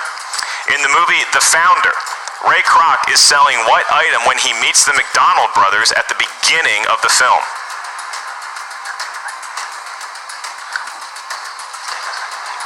Five, four, three. Milkshake mixers. He is selling milkshake mixers. Your penultimate question in the world of Festival Darlings. In 2015's Brooklyn, who plays the lead Ailish? That's Lacey. Ailish Lacey. Ronan's Saoirse Ronan. 5. Saoirse Ronan. We will accept that. Yeah, I believe it's Saoirse, but her name's hard to pronounce. They got it correct. Saoirse Ronan. All right, so Who's the Boss now has come within 1. If they get this, they tie it. If they hit a multiple choice, they can tie it, or they can take the lead with a 2-point. Here we go. Very impressive run either way in a tough category of Festival Darlings. Who's the Boss? Your last question for the lead. If you don't need multiple choice, what is the name of the woman that Kit meets online in Napoleon Dynamite? LaFonda. It is LaFonda. Wow. And somehow, Who's the Boss does Festival Darling, and now they have a 1-point lead. No multiple choice needs by either team. Unbelievable round here. Wow. First round, second round. This is the match we thought it would be. And my God, already we are 1 point. The Who's the Boss, 1-point lead over the champions. And now we get to the betting round. Round number 3. Mark, how's it work? In the betting round, this is round number 3. Now, usually in any garden variety match, this is the final round, merely the betting round. But boy, can the stakes change here, because you can wager, and when I say you, I mean each team can wager 0 points, or you can wager all the way up to 3 points should you feel that confident, because whatever team is currently in the lead, that's Who's the Boss in this situation, is going to spin the wheel. You're going to hear 1 question from that category. Once we tell you the category, that's when we need each team to wager their points, and then once we record the wager, we'll ask the question, and if you get the question right, you earn that many points for your team. If your team misses the question, you lose that many points. So it really pays off to know your stuff and to know what category it is. For that, we now turn it over to, I'm guessing, Mark Riley for Who's the Boss? Yeah. Yes, Mark Brown. Here comes Riley the spin. Keep in mind, he could spin Festival Darlings again. He could spin Sandra Bullock again. We're going to get a question. We're going to see. I know that the Shire Wolves are hoping to get a strength of theirs. I mean, there's still strings out there on the wheel. It's the interesting thing. Festival Darlings, nobody saw Who's the Boss doing well in that category. They didn't. Much less acing it. 6 for 6. 2-pointers. Coming back here, and here we go. What do we got in here? Looks like it's going to be Pixar movies. Pixar movies. Pixar movies. Pixar movies it is. How many Pixar films has Cal seen? We're about to find out. So they're going to go in, the teams are going to pick their points here. All right. And we have them recorded by our ace assistants, Alex and Robert Butler III. Check out his movie, Flick Ticks. All right. The Shire Wolves have 2 JTs left. The Who's the Boss has 1 left. All right. First question here. The only question. In the betting round. In Coco, what is the name of the down-on-his-luck skeleton who offers to help Miguel reach Ernesto de la Cruz? All right. I'm talking it over. Can I ask you, just as a friend slash, I'm sure I'm a chairman of something, how many points would you have wagered in Pixar? 4, 2, 3, Okay. 2, 1. Question. All right, this last one. Last JT. In Coco, what is the name of the down-on-his-luck skeleton who offers to help Miguel reach Ernesto de la Cruz? And keep in mind, you do have to write down your answer in the allotted you have time. to write it down. Must be written down legibly. 5, 4, 3, 2, 1. Pens down. How many points, Shire Wolves? 2. And you said? Julio. And you guys chose how many points? 3. And? Leon. Both incorrect. Answer was Hector. So Who's the Boss loses 3. Shire Wolves lose 2. Shire Wolves lose 2. 22. Hector. So we're it's going to a be tie tied. game. What? Tie game. 22-22. Who's the Boss loses 3. Shire Wolves loses 2. And now we are tied as we get into the speed round. Wow. This is the match we wondered if it could be, and now it is, and then some, Mark. It certainly is. In the speed round, anything can happen, because because the buzzers are going to be lighting up fast and furiously. A question is going to be asked from the lips of Christian Harloff. As soon as any teammate on either side thinks they know the answer, hit your buzzer. If your buzzer lights up green, I, Mark Baby Carrots Ellis, will say you by your name. Once I'm finished saying your name, you have 2 seconds, no more than 2 seconds, a 1 Mississippi, a 2 Mississippi, to answer correctly. If you get the question right, you gain a point for your team. If you get the question wrong, you lose a point for your team. And just to be safe, because it's going to go fast here, the Shire Wolves, are y'all ready? Yes. Yep. Okay. Who's the boss? Are y'all prepared? Ready. Here we go. Christian, at your leisure. First question. Who directed The Disaster Artist? Riley. No. Didn't get it. No, it's after 2 seconds, lose a point. 21. Next question. Name the film from the following characters: Harry, Chick, Bear, Dan Truman, AJ, Grace, Rockhound. Armageddon. Correct. Okay. Rachel Cushing got it. Next question. Who voiced King Candy, the ruler of Sugar Rush, in Wreck-It Ralph? Seriously? 5, You get it. 4, 3, 2, 1. Okay. Oh, he's got it. Hey, who's saying seriously Yeah, back come there? on. Quiet. Shut up back there. Last question. Sorry. 4. What is the final film of the Marvel Cinematic Universe's Phase 2? Avengers Age of Ultron. Avengers Age of Ultron, 5. right? Wanting to buzz in. 4. Is it 3? Avengers Age of Ultron. 2, 1. Good for Ant-Man. Ant-Man. All right. Last question in the speed round. Last question. Which member of the Friends cast appears in the 1999 film Matthew Perry. 3 to Tango? Matthew Perry. Rachel. Matthew Perry. Correct. So a 3-point lead by the Shire Wolves.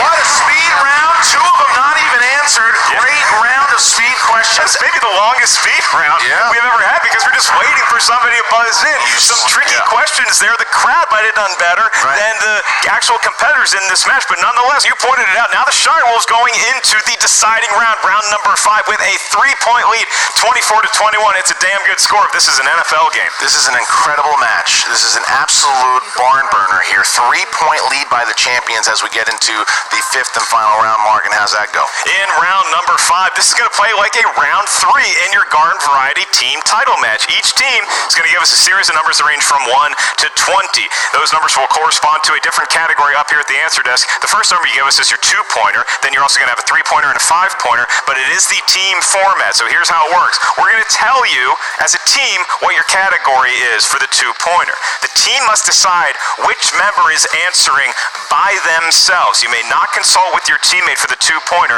The opposite team member will have to field the 3-point question solo by themselves, alone, and then you may confer for the 5-point and hopefully deciding question here, Chris. That's right. So once again, the Shire Wolves have 2 JTs left. Who's the boss is out of them. So now we get to the numbers. The Shire Wolves are in the lead right now. So Shire Wolves, please pick your 3 numbers from 1 to 20. 4, 8, 19. Oh, I thought they were going all evens. They go rogue. 4, 8, 19 for the champions, the challengers. We're going to go 7, 12, and 17. 7, 12, and 17 for the challengers. We're going to start out with who's the boss who chose category number 7 here. Category number 7. All right. Category 7, gentlemen, you chose romance. Romance. All right. Here we go. Who's taking romance? Who's taking romance? I'll take it. Here you go. Okay. Still only 2-pointer already.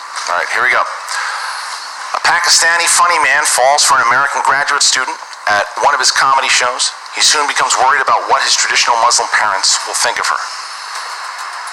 Name the film from the synopsis. The Big Sick. 2 points. All right. They climb within 1 of the Shire. All right, so here is the next question. Ben, animated. Why did the Enchantress turn the prince into the Beast in Disney's Beauty and the Beast?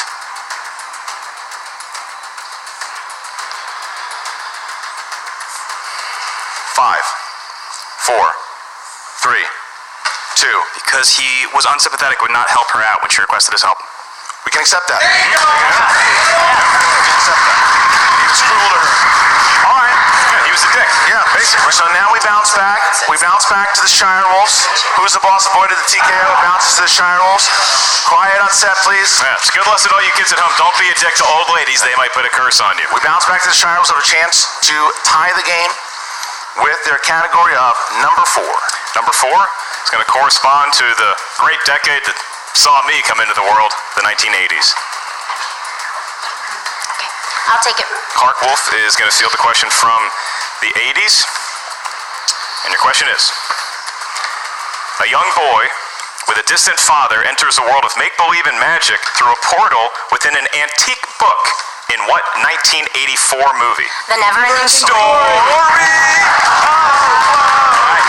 ties it up. So we're going to keep with the Shire Wolves here. We have a chance to take the lead with their 3-pointer, Rachel Cushing, with her 3-pointer with category number 8. Number 8, Rachel. You got this, Rachel. You may find favor with this 3-point category based on the way you're currently dressed. Classics.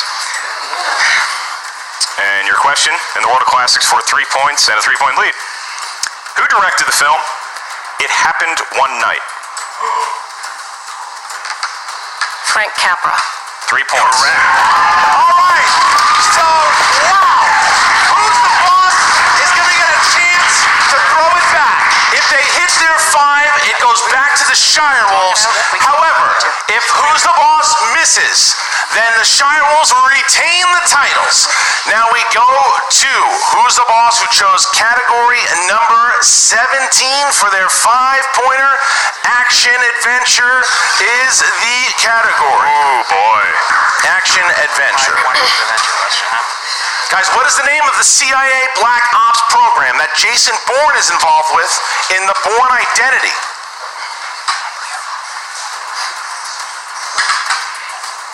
Five, 4, 3, 2. Treadstone. Correct. All right. Okay. So now, here we go. This is it. If the Shire Wolves hit it, they remain the champions. If they miss it, we have new champions with Who's the Boss. The category is category Come on, Clark and Rachel. 19. Okay, Shire Wolves. All comes down to this. Thankfully for the announcer, there's no sudden death.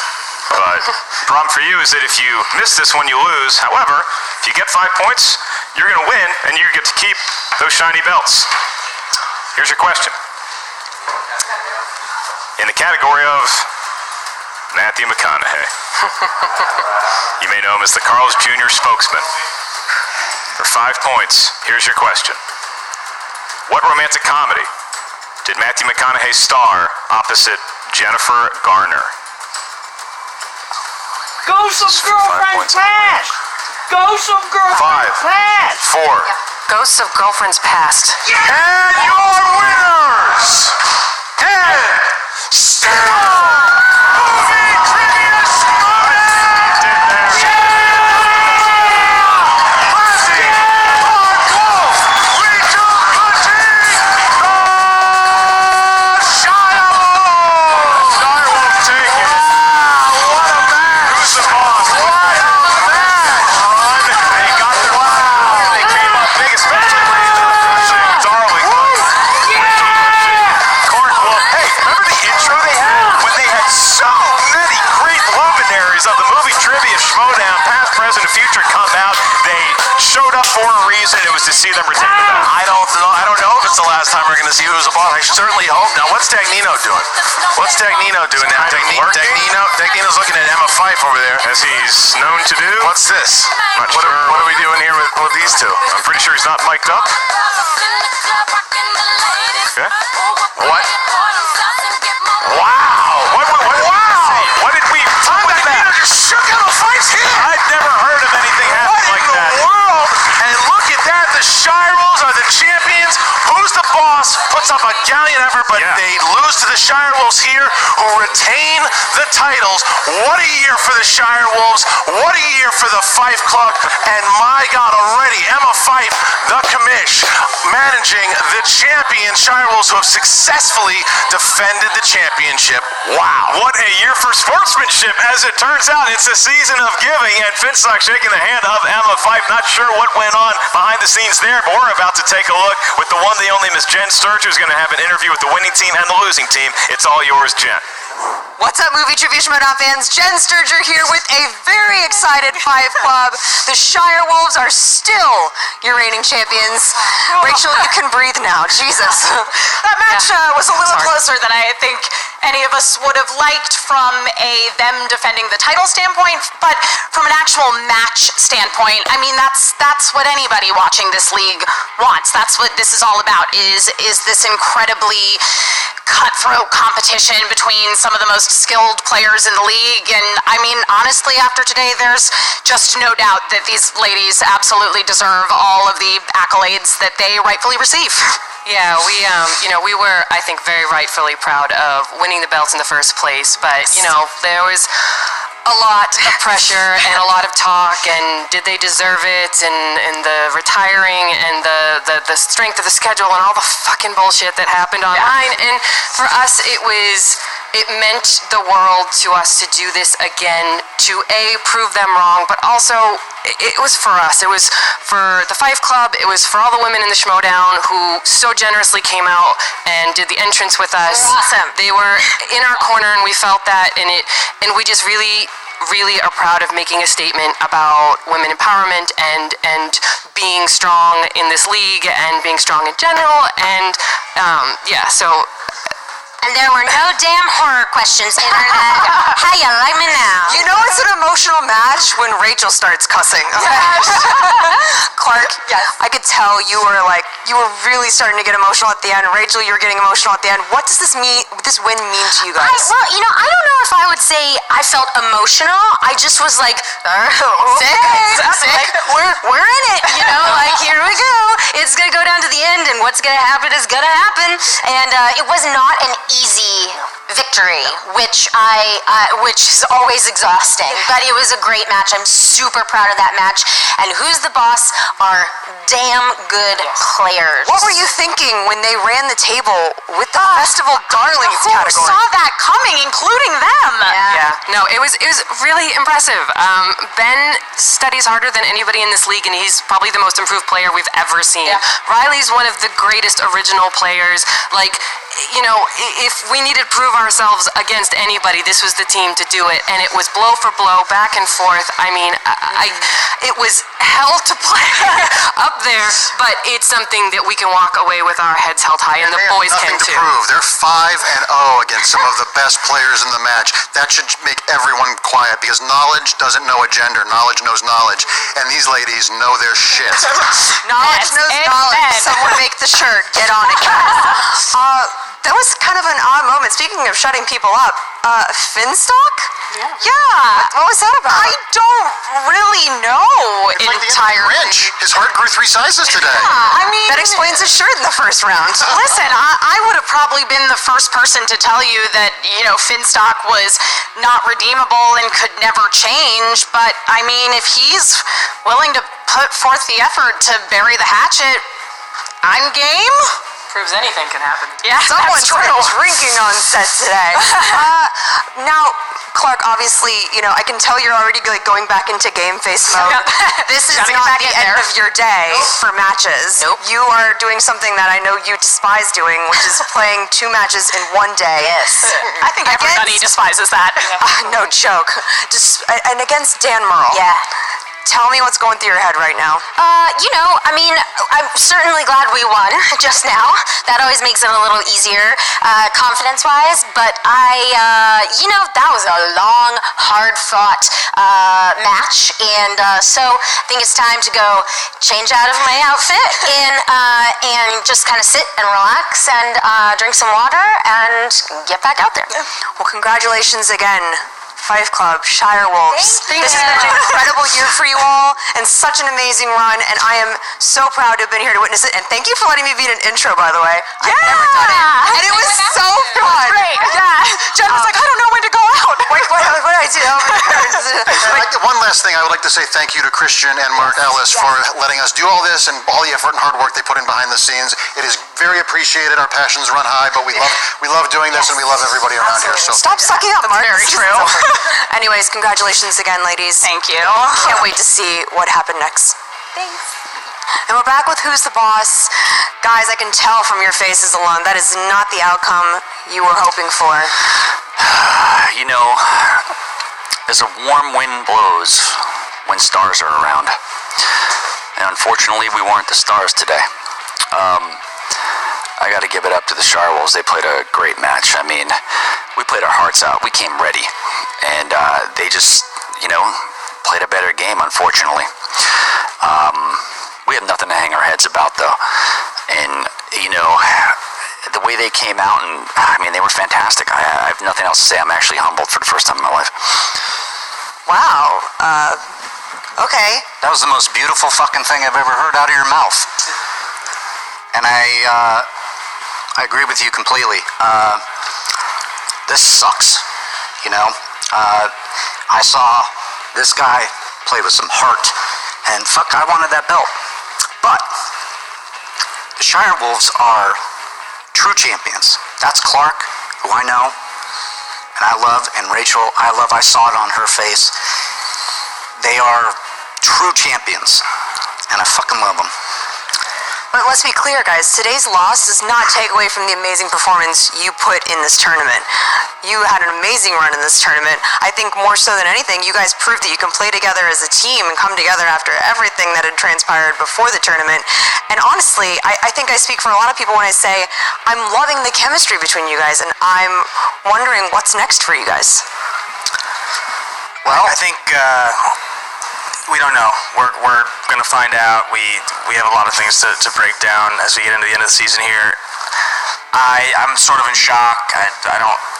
I've played over 20 matches now, I think. I think Rachel was my second match that I ever played.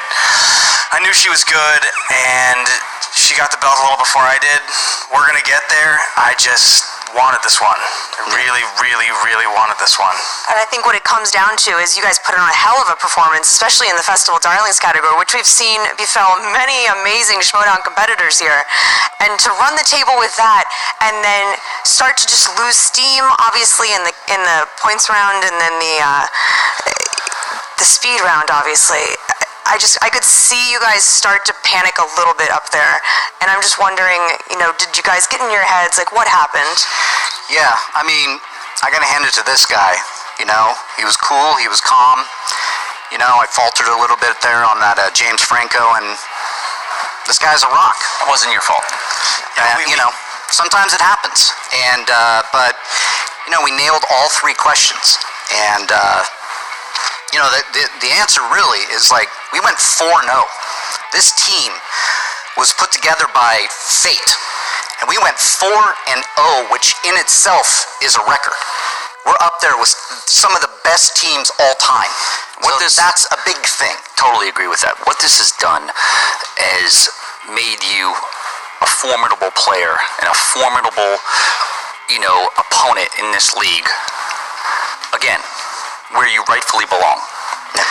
And I'll tell you what this guy did in this tournament, I've never seen before. And I've managed some of the greatest people in this tournament. This guy is a true class act. Yep. And there's no question about that. Unfortunately, we lost today, but we lost to a better team today, and that's all I have to say. Again, what can you say other than I hope every critic online shuts their mouth. Those are champions. We lost to champions. They played as well as anybody can play. And frankly, this is what happened above the line. They won the tournament, they lost, and they came back. We're going to come back. We're going to beat the Shirewolves. We're going to get back to it. But right now, today, it's respect to them. It's respect to those incredible Schmoedown competitors. Yeah. Could not have said it better myself, guys. Congratulations again on a well-played tournament, despite today's loss. And I really am looking forward to seeing what you guys put out there next. And I hate to say this, but Finsta. Well, hell of a good job, man. Well, my mask is still missing, and I'm really disappointing about it. 15 years already. 15 years already. It's done. It's done. Jen? This is done. One more thing. Oh, yeah? Action Army for life. Okay. He called me Jen. This is amazing. Well, wow, Mark, classy in defeat from, the way that Ben Bateman handled that defeat, I'm very impressed. He gave a lot of respect to the champions. Mark Riley doing the same, and Dagnino, I don't even know if that's the same guy I played against, who also giving respect to the Shire Wolves and to Emma Fife and the Fife Club in general. I've never seen that man before in my life. I'm shocked that happened. But that's video 1, and we still got 4 matches left to go. Clark Wolf ain't done. She's got a #1 contender match. The Star Wars match is in video number 2. So if you enjoyed this video, go on over there and go on over to Trivia SD. There's new articles up there. There are interviews just specifically for the Trivia SD site, but Brad Gilmore doing a whole bunch of interviews over there. Mark, this has just begun. Oh, it has just begun. We will see you guys for video number 2, and then down the road, video number 3, that's going to feature the Intergeekdom Championship and the Singles Championship. And then to kick off Season 6, hey, how about you and I go to New York City? We'll talk about all that in later vids. For right now, let's take a quick break and then throw it to vid number 2.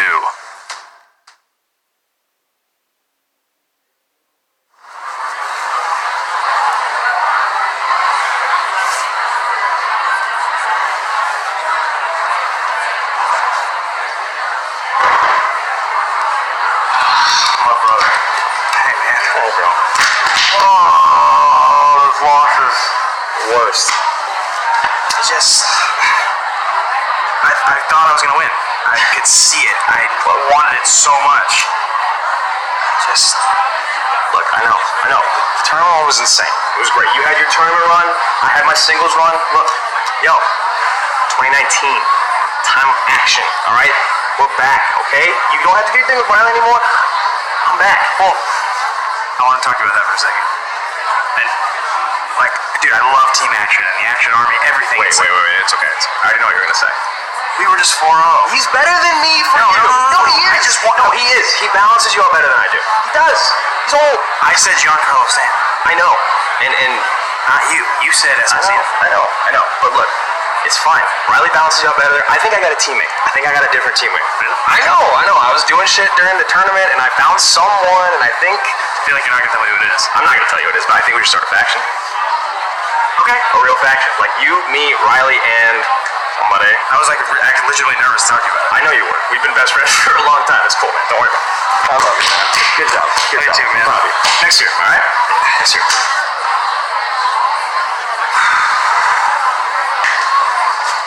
Oh! Yeah! Who's the boss now, bitch? That's right.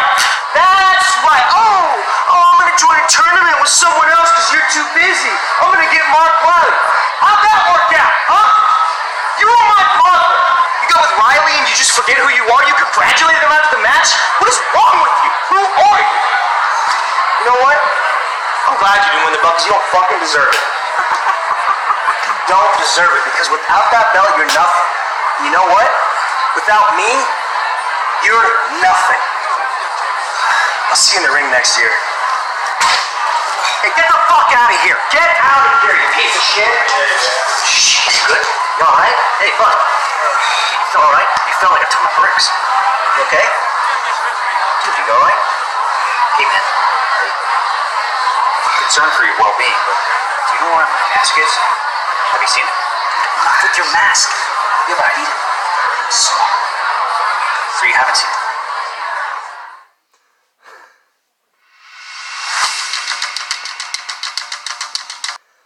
Whoa! Andrew Guy turns on Bateman. Who could have predicted it? Certainly not me. But again, the Shire Wolves, champions of the world. Yeah! And Emma Fife, gonna be a commish of some sort. Christian Harloff is the chairman.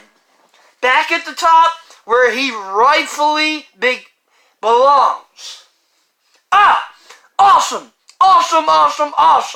Still got 2 more videos to go, but that was 3 hours of awesome sauce. So I'm gonna upload this thing, get it all out there on the internet, and then it's on to part 2 of Schmoedown Spectacular 3. You can all, if you like my reactions, you subscribe to my YouTube channel, Christopher Woodburn. You can find me on Twitter, Christopher Woodburn83. Facebook, Christopher Michael Woodburn. And if you do Schmoedown reactions, trailer reactions, come join the NTS Fan Reaction League on Facebook. It's a lot of fun. So until in a couple hours, this is your boy C-Dub. Peace.